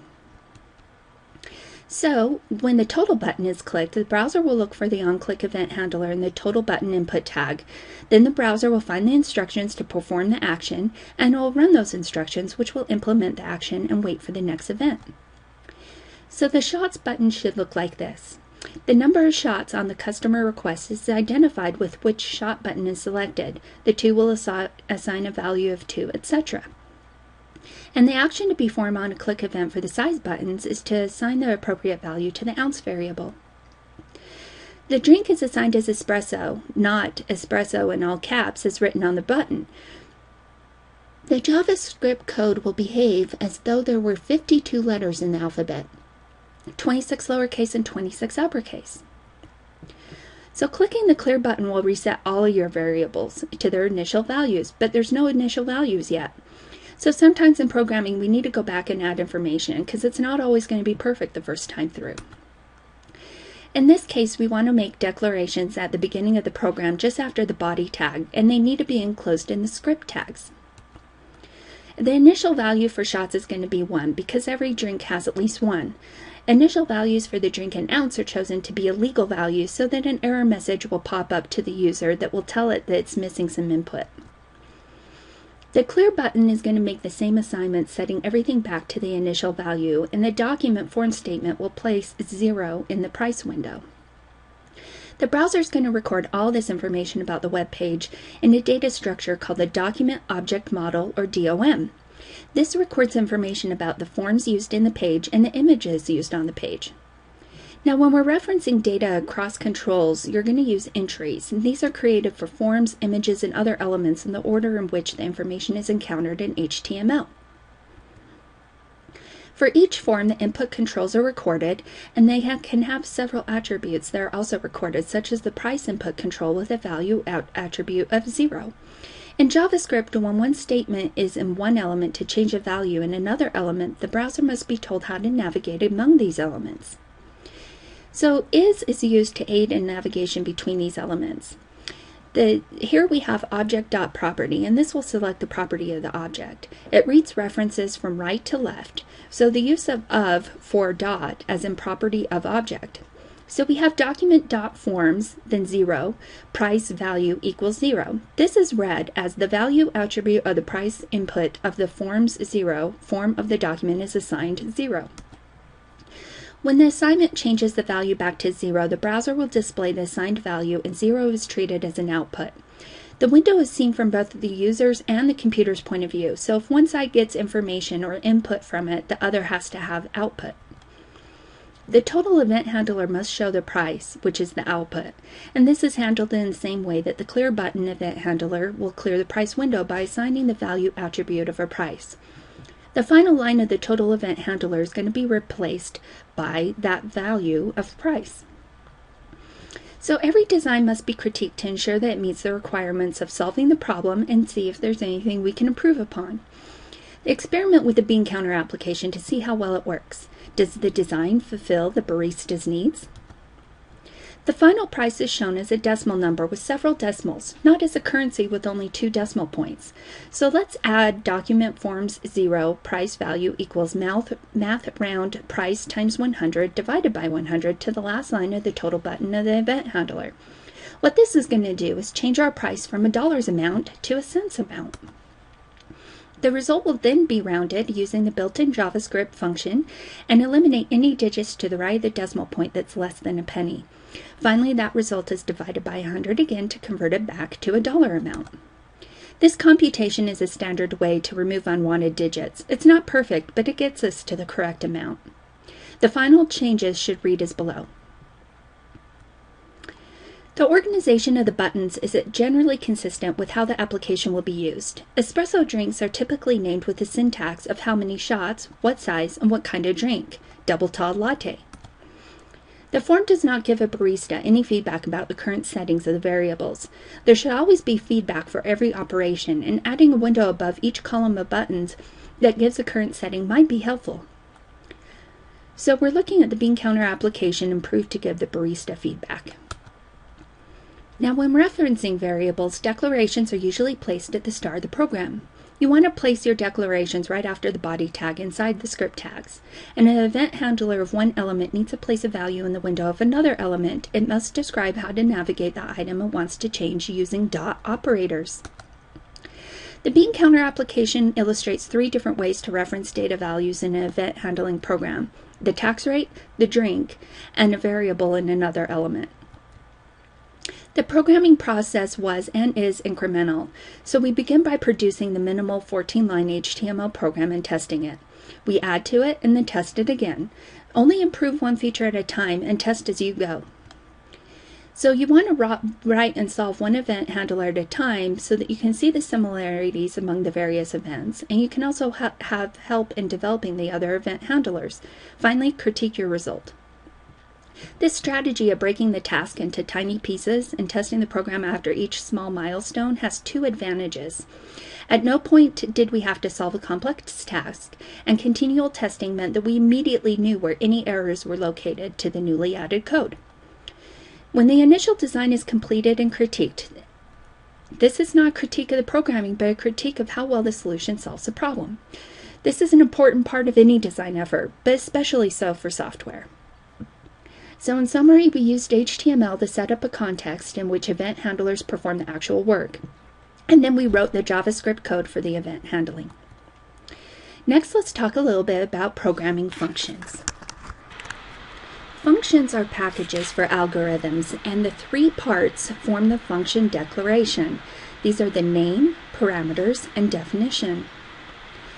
First, let's write the Celsius to Fahrenheit conversion in JavaScript using Scratchpad. So you're going to go to Tools, Web Developer, and then Scratchpad. The standard form is going to be writing the function for the declaration as a function name, parameter list, and statement list. In the example, the name is convert C2F, and the only parameter in this list is temp in Celsius, and the only statement is a return statement. Now remember that all the punctuation is going to be very important, and the parentheses will always follow a function name, whereas the curly brackets will always come in pairs. The name is the identifier for the function, and it's common to use it to describe what the function does. Try to pick a name that is meaningful. In JavaScript, the names follow the rules for identifiers. They begin with a letter, use any mix of letters, numbers, and underscores, and you want to avoid the reserved words. Now, programming languages have a standard form for writing function declarations. Look at the punctuation. The parentheses always follows the function name, and the curly braces are positioned or should be placed where they are obvious. Programmers place them as shown so that everyone knows where to find them. The parameters are the values that the function will compute on, and they're important to the function. The order for these statements of the algorithm refer to the input values, and the inputs are given names. The parameter list is simply a list of names for the inputs separated by commas. The parameter names will follow the usual rules for identifiers, and when writing our algorithm, the parameters are like normal variables. But unlike normal variables, they'll begin with a defined value, and they don't have to be declared. The function definition is the algorithm written in a programming language, and the function definition will follow the language's general rules. The definition must always be a way to say what the result is, and in this case, we're going to use the statement return expression. So how do we get an answer from the function? Well, it must be called. Calling a function is asking the computer to run or execute the statements of the function to produce the answers. Simply write the function's name and put the input values where the parentheses after it. To test it, a little web page needs to be created to host the JavaScript. Let's begin with our standard HTML, and then give the definition of the function, and then compute the result. This is what it's going to look like. Lines 1 through 3 define the algorithm, which says how it works. To make it actually happen, we have to call the function, and to call the function is ask the computer to run or execute the statements to produce the answer. We write the function name and give the input values known as arguments in parentheses, and then the computer will follow the definition of the function and return the answer.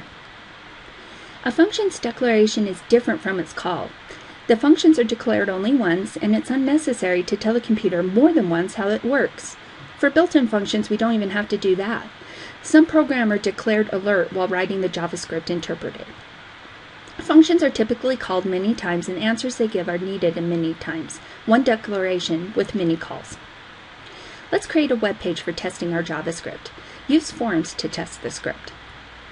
Recall the following from Module 18. Forms have to be enclosed in the form tag. Text boxes are specified by input type equals text tag. The text boxes have a name, size, and other attributes.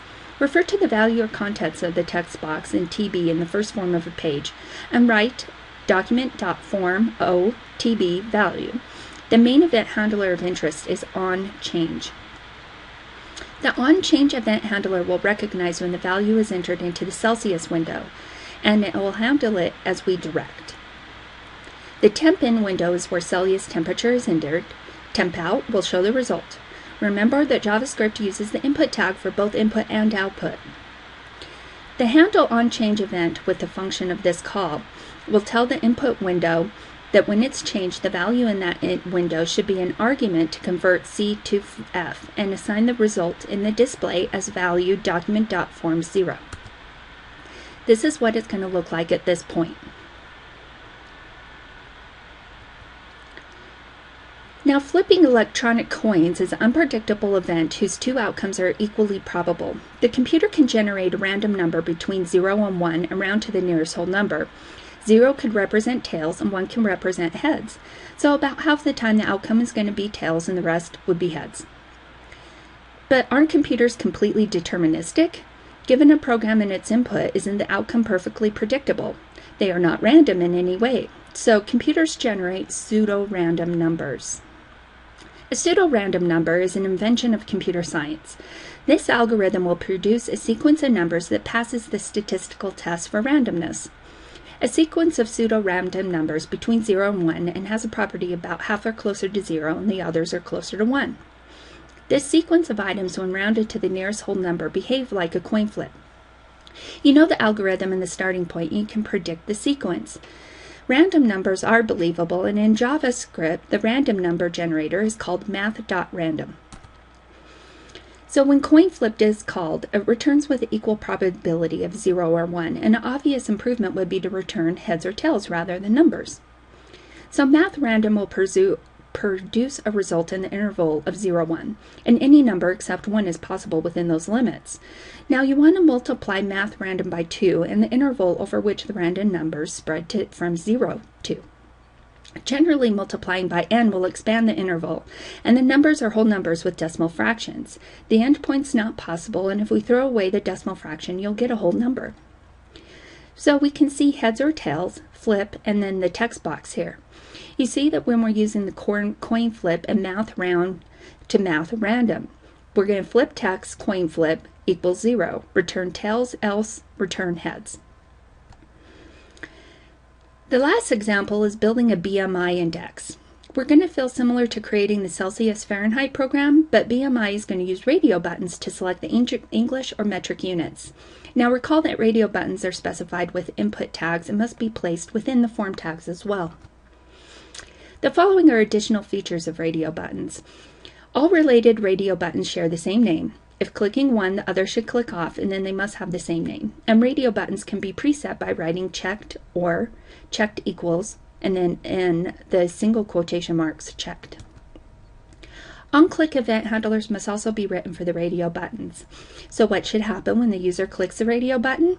Well, they can choose English or metric, and when metric is clicked, we want the scale to be metric and the response to the click event. Here's what we're looking at here for the annotated function showing the scope of each variable and the reference. To customize the page, we want a browser to begin with reading through the HTML file. As it comes across the JavaScript tags, it will remove them and place text between these tags. Then it does whatever the JavaScript tells it to do. Document.write inserts the text of its arguments into the web page. So let's use document.write to display the proper heads or tails image. Locate two images to use, then change flip out function from giving heads or tails output instead of giving a text string with the name of the image file we want to display. Suppose we want a table of temperature conversions for a web page with a column for Celsius and a column for Fahrenheit. Use the document.write to create a table on the fly. When the browser encounters script tags, it does what the JavaScript tells it to do and calls document.write. The browser has to construct the function's arguments, and then the browser builds a page. A table is formed from our created on-the-fly rows that we used in our conversion function. We will write and then load our app using a browser on our smartphone or tablet, and the app will work just fine on our laptop or desktop, but we're going to want to design this for something smaller. We're going to be designing for a mobile device, and our bean counter app would be hard to use on a phone display because of the small buttons and a drop-down metaphor. So when we're designing for mobile devices, the touch metaphor will benefit from larger blocks and a more open organization. We're going to use a two-dimensional grid of blocks that the user will tap. We are going to create a counter assistant page, and this will count button increments of the total field, meaning that the field can be filled in with any text and the C button, which will clear the field. We write a function to create a row of the table, placing the entire HTML text in the function. This requires us to use a sequence of document.write function calls. It relies on our 4 global variables to keep track of the counts. It will set up the structure of the table and then call a row function, which will construct the rows and their input controls. And this has a single parameter that is the number of rows being specified. Now, most functions are general. They're written for a specific application, and we will have the chance to use them again, because they're the building blocks for future programs. Some functions are not building blocks, and they have to run within a document within a form, and that form must have within it the input controls with specific names. Managing the complexity of it is another reason to write functions, and 2 reasons for packaging algorithm. Now we're going to focus on iteration principles. So the terminology here is repeat. Now 5 repeats means that you have done it once followed by 5 more times, which is the repeats. So to iterate, 5 iterations means that you do it 5 times. It means looping through a series of statements to repeat them. And in JavaScript, the main iteration statement is the for loop. The for loop syntax looks like this. Text that is not in the meta brackets has to be given literally, and the statement sequence to be repeated is in the statement list. So for the loop syntax, the whole statement sequence is performed for each iteration, and the computer will complete the whole statement sequence of the statement list before beginning the next iteration. So 3 operations in the parentheses of the loop control the number of times the loop iterates. This is called the control specification.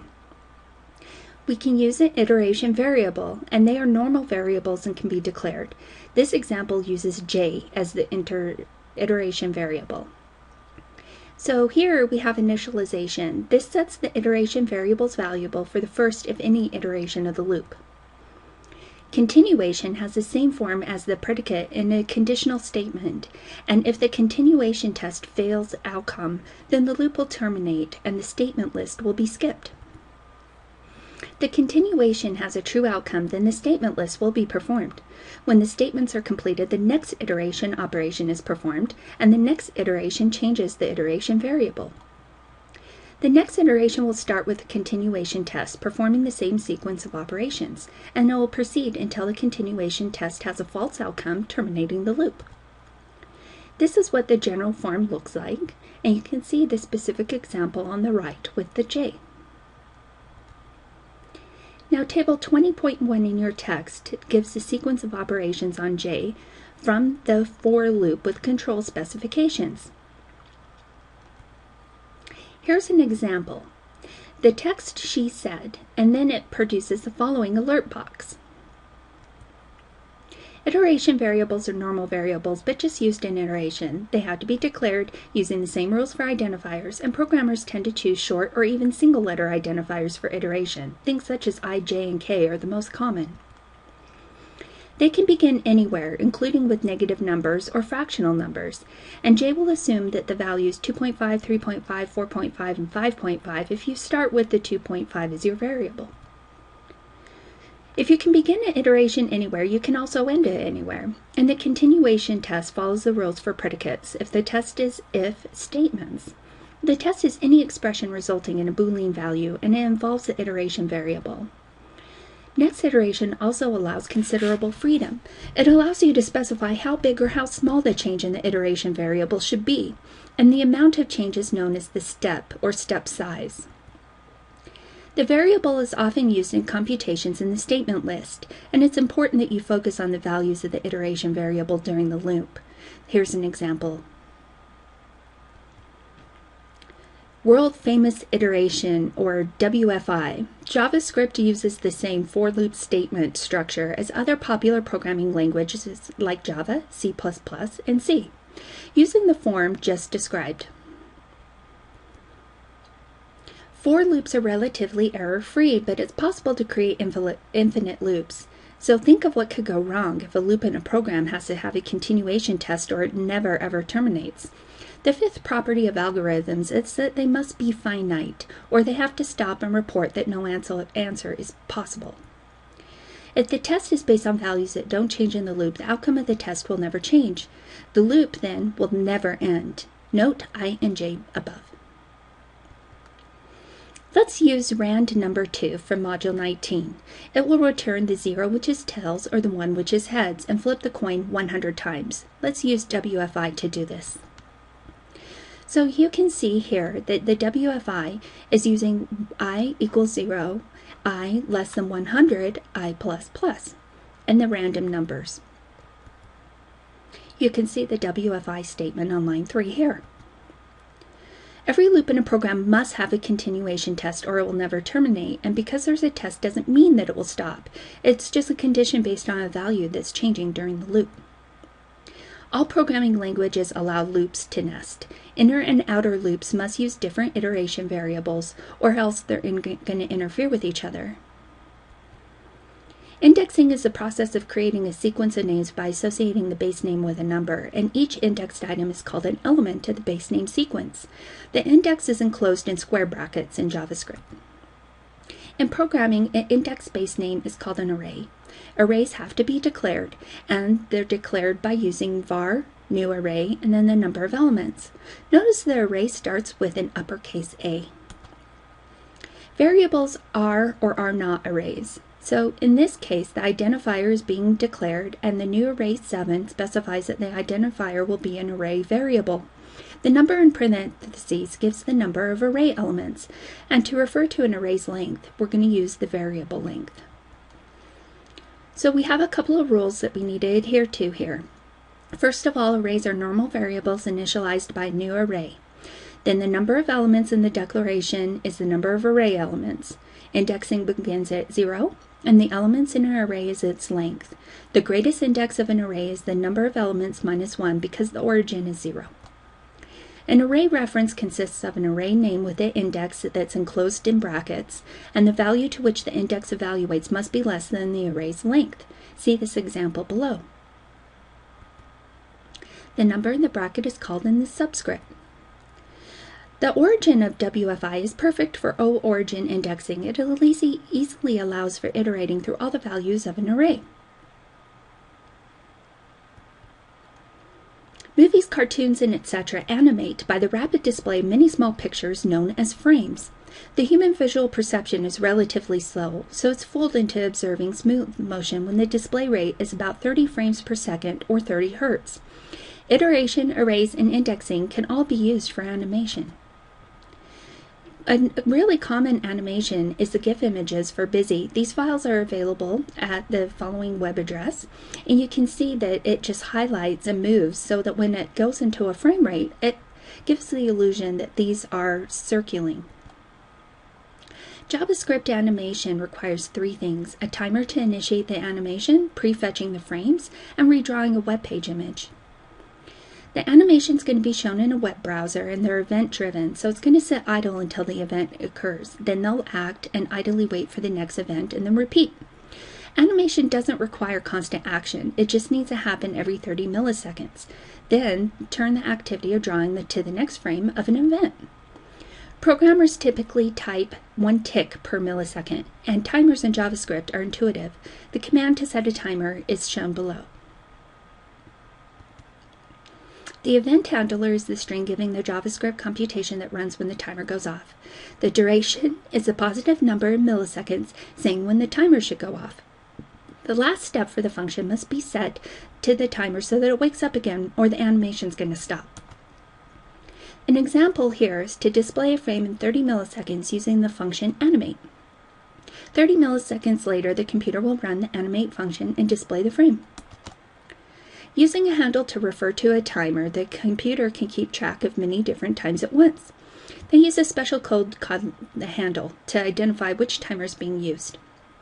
Timer ID is the variable name, and timer ID equals setout time animate 30 will cancel our timeout at clear timeout timer ID.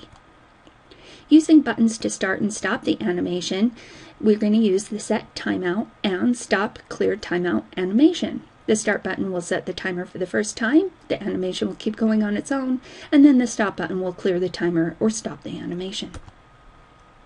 Graphic files are usually stored in separate directories, and you're going to display the first image, and it doesn't have to be animated yet, by using this code below. To animate, we're going to overwrite the image with the next sequence image, and loading the image one at a time is too slow, so we're going to get all the images first, store them locally, and then display them.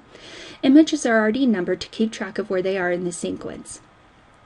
So when we want to use elements of the array to initialize the image object, we want to use the blank instance of this image, then initialize the 12 array elements to image objects, and this is going to require an iteration in the new image operation as shown below.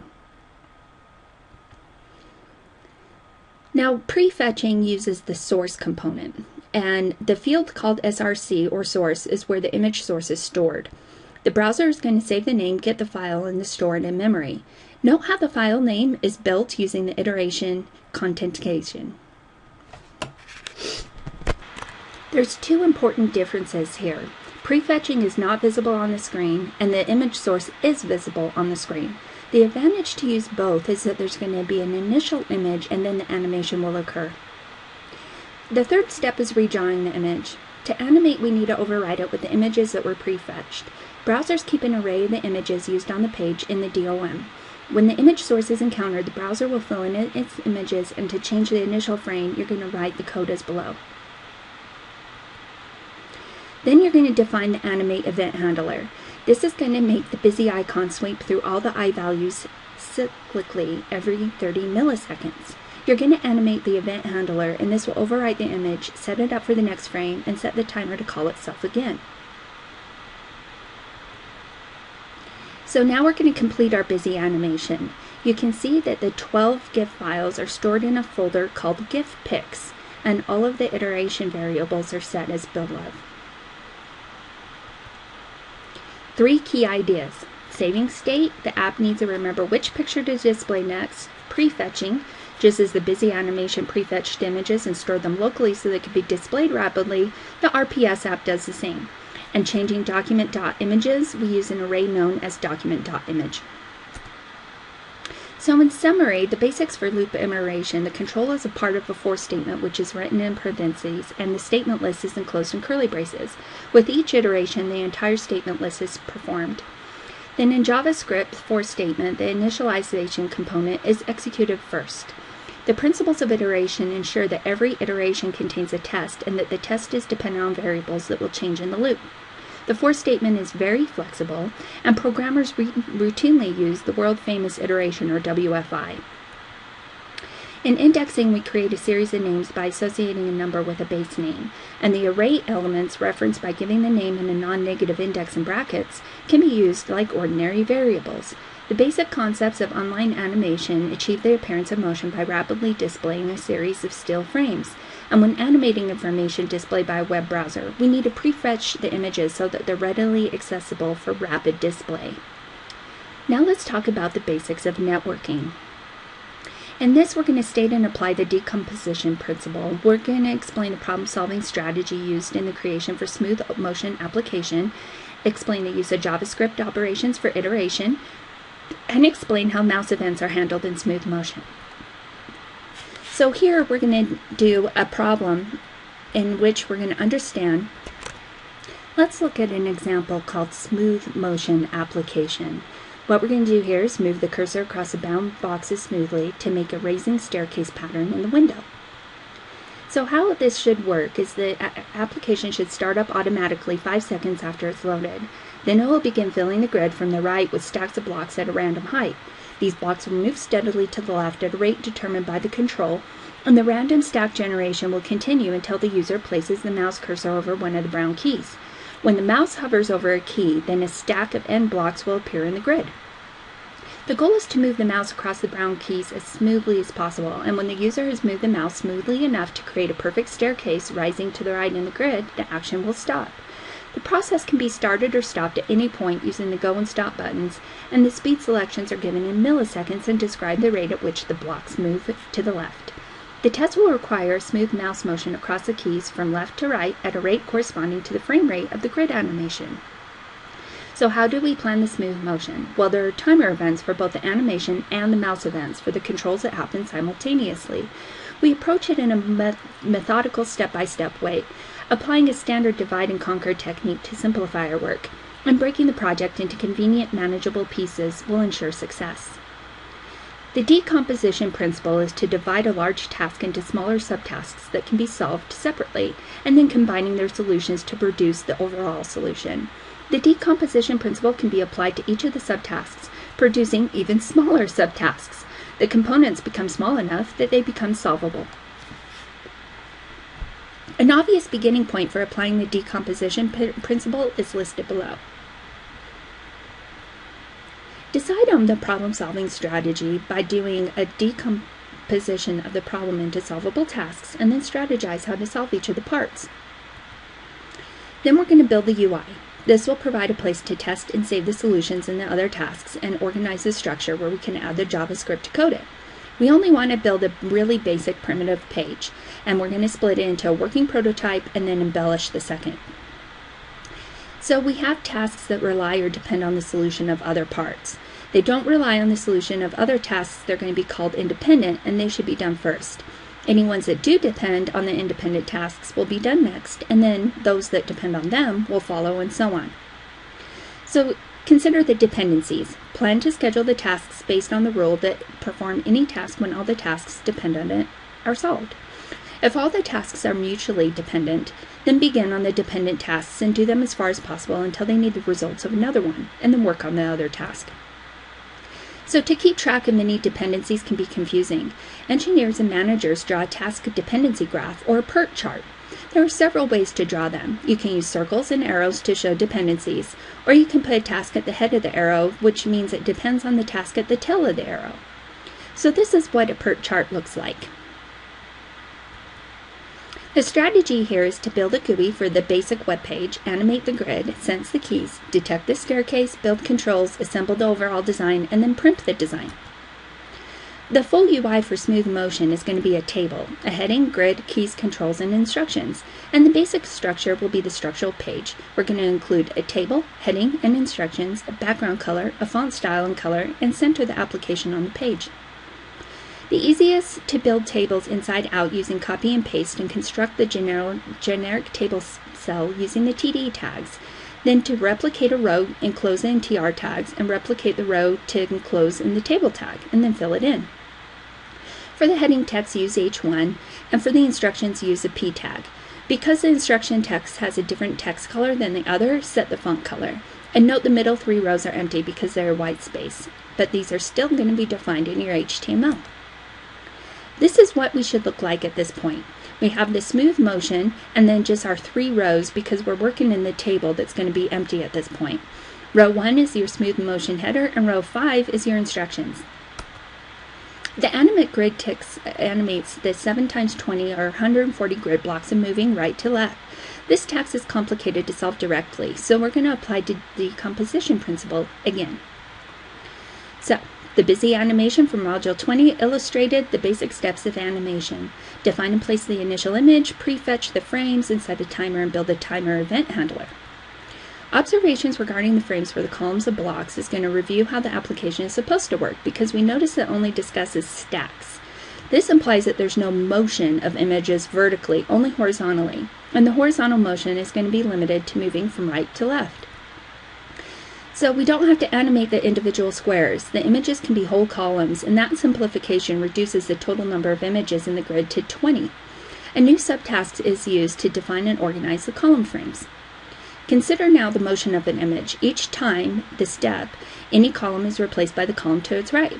And if the 20 columns are indexed left to right, the image column of I, then it's going to be replaced the next time by the image in column I plus 1. The columns are going to be indexed from 0 left to right. When browsers place images on a page, they're going to be recorded in the array document.images in the order accounted. So the leftmost column of the grid is going to be 0, and the action replaces the contents of the document with I. Here's an example of what we're looking at here. With column 0 at the left, the image in the column I should be replaced by the image in column I plus 1 to implement the left moving motion for the grid animation event handler. Shifting each column to the left is easy, and only the last column is handled differently. So handling the last column 19 is easy because we only need to assign a new image. Which frame is going to be assigned? Well, if in the random startup phase, it should be a random frame, and if we are in the user control phase, it should be whichever frame the user specified by the mouse position. So to animate the grid subtask, we have to increase it by 1 item. Define and organize the 8 column frames, define and place the initial images, prefetch the 8 frames for updating the image, and set a timer with the event handler. Notice that the files have names indexed in accordance with the block height. The images have the necessary colors and lines that are going to be placed side by side to construct the grid. There are 2 guidelines to follow when creating frame images for JavaScript. Ensure that each one overriding each other have the same dimensions, and ensure all files are saved using either GIF or JPEG because those are going to be used consistently and they're small. The subtask constructs the grid in a second row of the structural page, and the initial state of the grid is created from 20 copies of stack0.gif. To use JavaScript for the statement, we place the script tags inside the second row's TD tags. And to have the images appear, we must place them using the document write function. Prefetching is going to be necessary, and it can be performed at any time prior to the start of the animation. So place the prefetching with the code from the initialization subtask just completed. So the 3 steps are to declare the array, initialize the array, and then assign the names of the files to the source fields of the image objects. These you want to call the array picks and then use a separate iteration for the second and third tasks. You can see an example of this on the right, and you're going to want to insert the code within the script tags after declaration. Notice that the file name is constructed on the fly. So now we're going to move on to the subtask of setting the timer and building the timer event handler. So now we're going to go through the subtask of setting the timer and building the timer event handler. This is concerned with writing the event handler and moving each grid image one position to the left. Begin by constructing the event handler by calling it animate. Move all the images but the first one to the left, assign a new frame to image 19, and then schedule itself for some time in the future. Assemble the overall design is going to take care of creating the mechanism for choosing the new frame. You want to assign a random frame, and this is an easy way to have something different happen on each tick. This also is the way the application will begin anyway. Recall that browsers store the details of the images they display in an array called images. The array is referenced as document.images, and the field source is relevant to the changed display of the new image. The random number function must be declared in order to use it, and add a variable duration to the list of declarations. You also want to include the timer ID statement to get the process started automatically. So here is what our code looks like at this point. The HTML, the JavaScript, and the image for the table of smooth motion implementation should be at this point after the completion of the animate grid task. The controls entry of the table contains 7 input controls, and the 4th row of the table contains the form tags. There are 3 things that could happen when this control is clicked: a go button, a stop button, or a radio button. This is what the code will look like. The Sense Keys task implements the ability to recognize when the mouse hovers over a given key, and the browsers recognize events caused by controls. If an image is clicked, a click event is caused, and the event is processed within the event handler. The event handler is specified by using the onClick attribute of the image tag. With the help of the operating system, the browser will keep track of where the mouse is, and when the mouse moves over an image, we use a mouse over event. When the mouse moves off the image, a mouse out event will be recognized. These 2 events are needed to follow the mouse cursor across the smooth motion keys. So let's decompose this. First, we're going to define and organize the necessary frames, place the initial images and create the keys, prefetch the frames, and build the event handlers. The first subtask involves 2 images, and they're stored in the GIF pics directory with the stack images. Moving the files to that directory will complete the first subtask. When the images are placed, the keys are created. 7 orange images are placed in the center of the 3rd row of the structural pages table. The JavaScript loop will iterate through the document and use the image source tags. The resulting code will be temporarily incomplete. There are 2 frames to prefetch. A small array is declared, and these lines complete the prefetch task. We need to build 2 event handlers, here for the mouse over and gone for mouse out. So what happens when the mouse moves over a key? Well, the key has to change a color and give feedback to the user that the mouse is either on or off, and this involves simply updating the key's image with yellow box.gif or orange box.gif.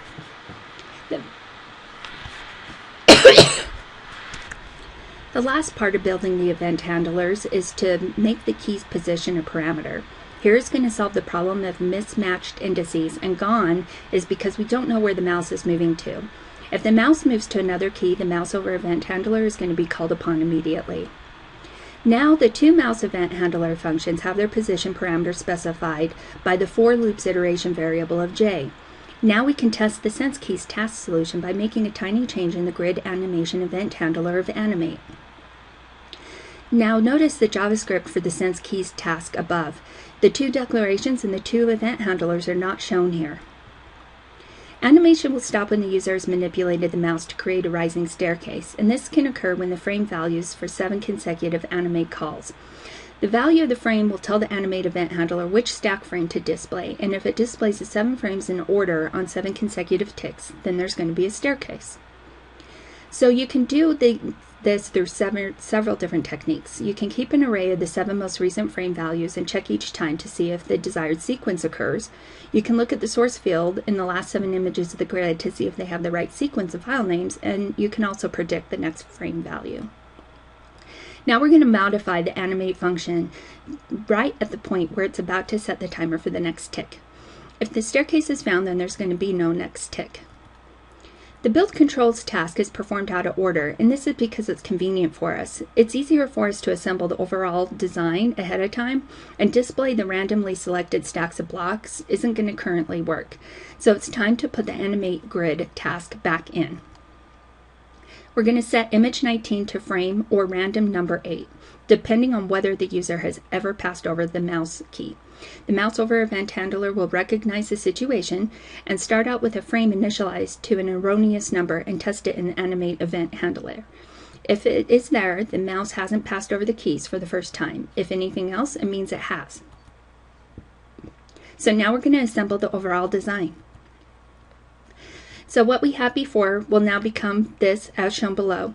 The revision of the function animate will encapsulate the portions of the computation into functions.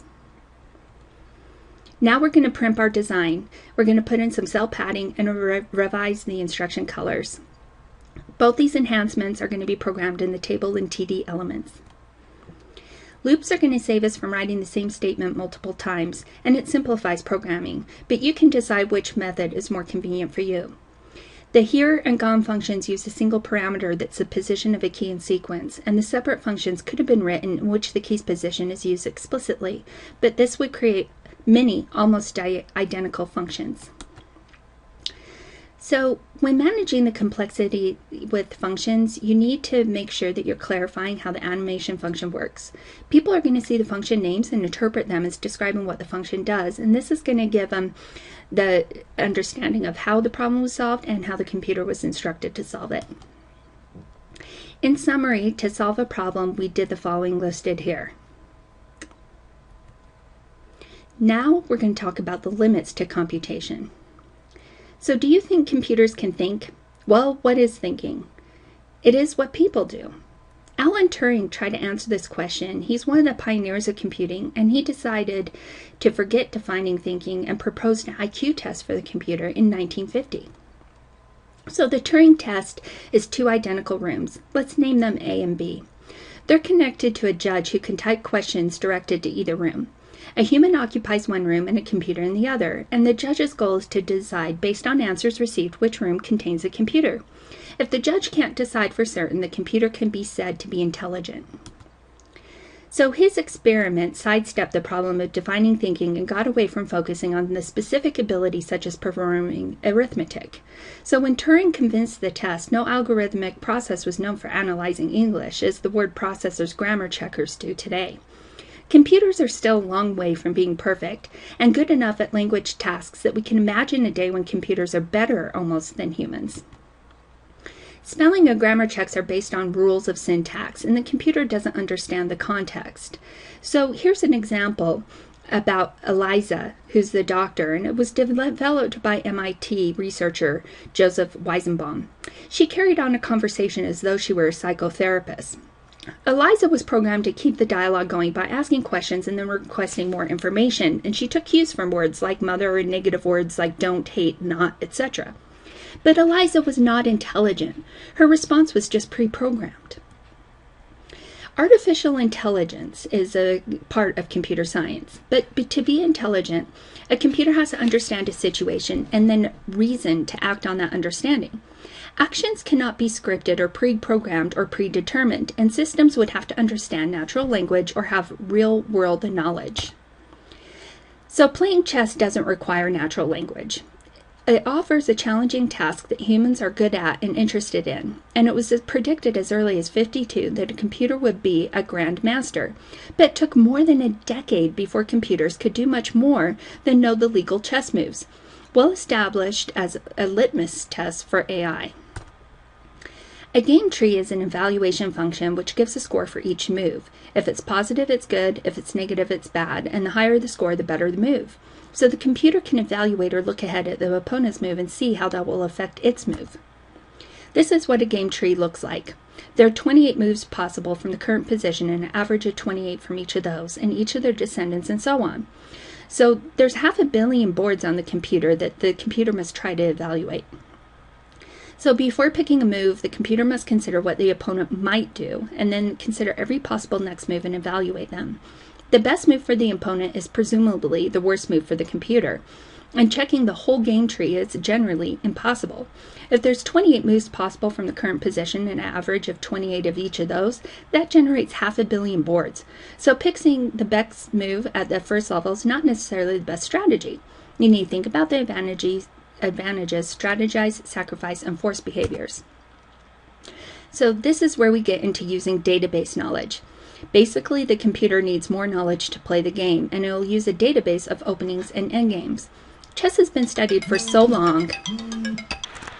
At this point, the computer needs more knowledge to play the game, so it's going to use database knowledge. The database has openings and endgames. Now, chess has been studied for so long that there's ample information about how to start and end a game, and using a database is like giving the computer chess experience.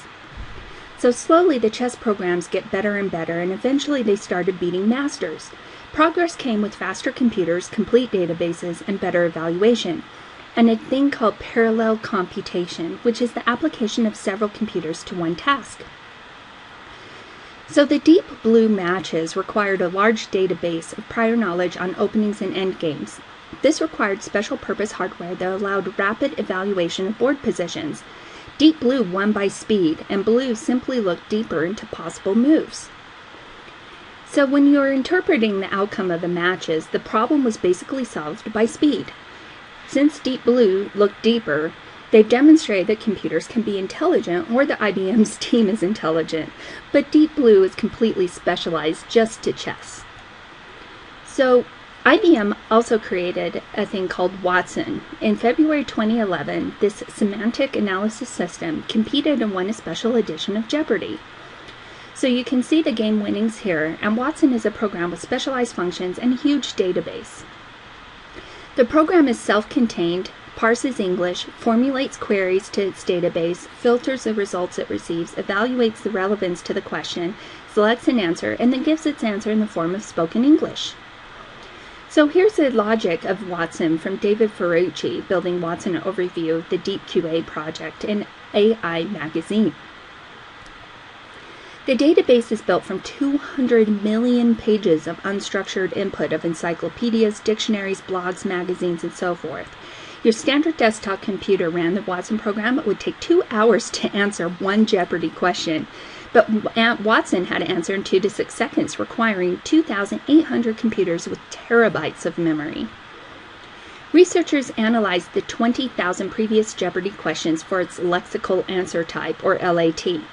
There were more than 2,500 different explicit LATs, and more than 10% didn't have an explicit LAT. So even if Watson were perfect at figuring out the LAT, 1 time in 10 it wouldn't even know what kind of answer to give. So here's an example of the frequency in 20,000 questions of the top 40 lexical answer types. So acting creatively, can a computer create art, music, and what are the rules to be creative? Well, creatively is defined as a process of breaking the rules, but computers only follow rules, so maybe there are rules on how to break rules. So, is it live or is it a computer? Examples of artist-free art. A is a graphic design suggestive of the style of P.A. Mondrian. Find programs on the web by searching Mondrian and Java. And then B is a graphic design suggestive of the style of Jackson Pollock. Creativity comes from inspiration or a flash out of the blue, and in that form comes from hard work or incremental revision. In Jacob's view, the hard work is algorithmic, and to be inspired, the computer would have to step outside of the established order and invent its own rules. So consider whether a computer can be creative or not as a yes-no question, but instead as an expedition. The more deeply we understand creativity, the more we find ways in which it's algorithmic, and aspects of creativity are algorithmic. So what makes one computer more powerful than another? Well, any computer using only very simple instructions can simulate any other computer, and this is known as the universality principle. It means all computers have the same power, and the 6 instructions add, subtract, set to 1, load, store, branch on 0 are sufficient to program any computation. So this principle says that all computers compute the same way and that speed is the only difference.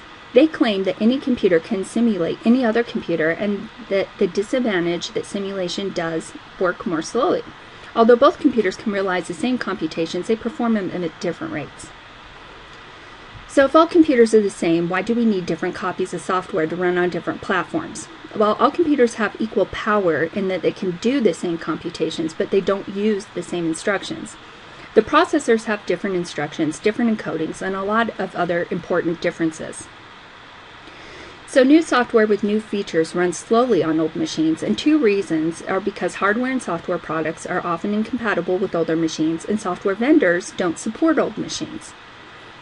There are very difficult computations with no known fast algorithm. Many problems of interest don't have any kind of practical algorithmic solution, but these are called NP-complete problems. These problems are called intractable, and that means that the best way to solve them is so difficult that large data sets can't be solved within a realistic amount of computer time on any computer. So in principle, the problems are solvable, but in practice, they are not. There are problems on computers, and computers cannot solve some of these at all. There's no algorithms to solve this problem, and the problems have a clear, quantifiable objective. So in summary, we identified the tendency for people to decide that an intellectual activity isn't considered thinking if it's algorithmic. We discussed the Turing test, studied the question of computer chess, studied the problem of semantic analysis, studied creativity, presumed that there would be further advancement, but we don't know where the algorithmic frontier is going to be drawn. We considered the universality principle, which implies that computers are equal in terms of what they can compute, and we learned the important problems, the so-called NP-complete problems, require much more computational work than the computations we do daily. So let's summarize a fluency summary.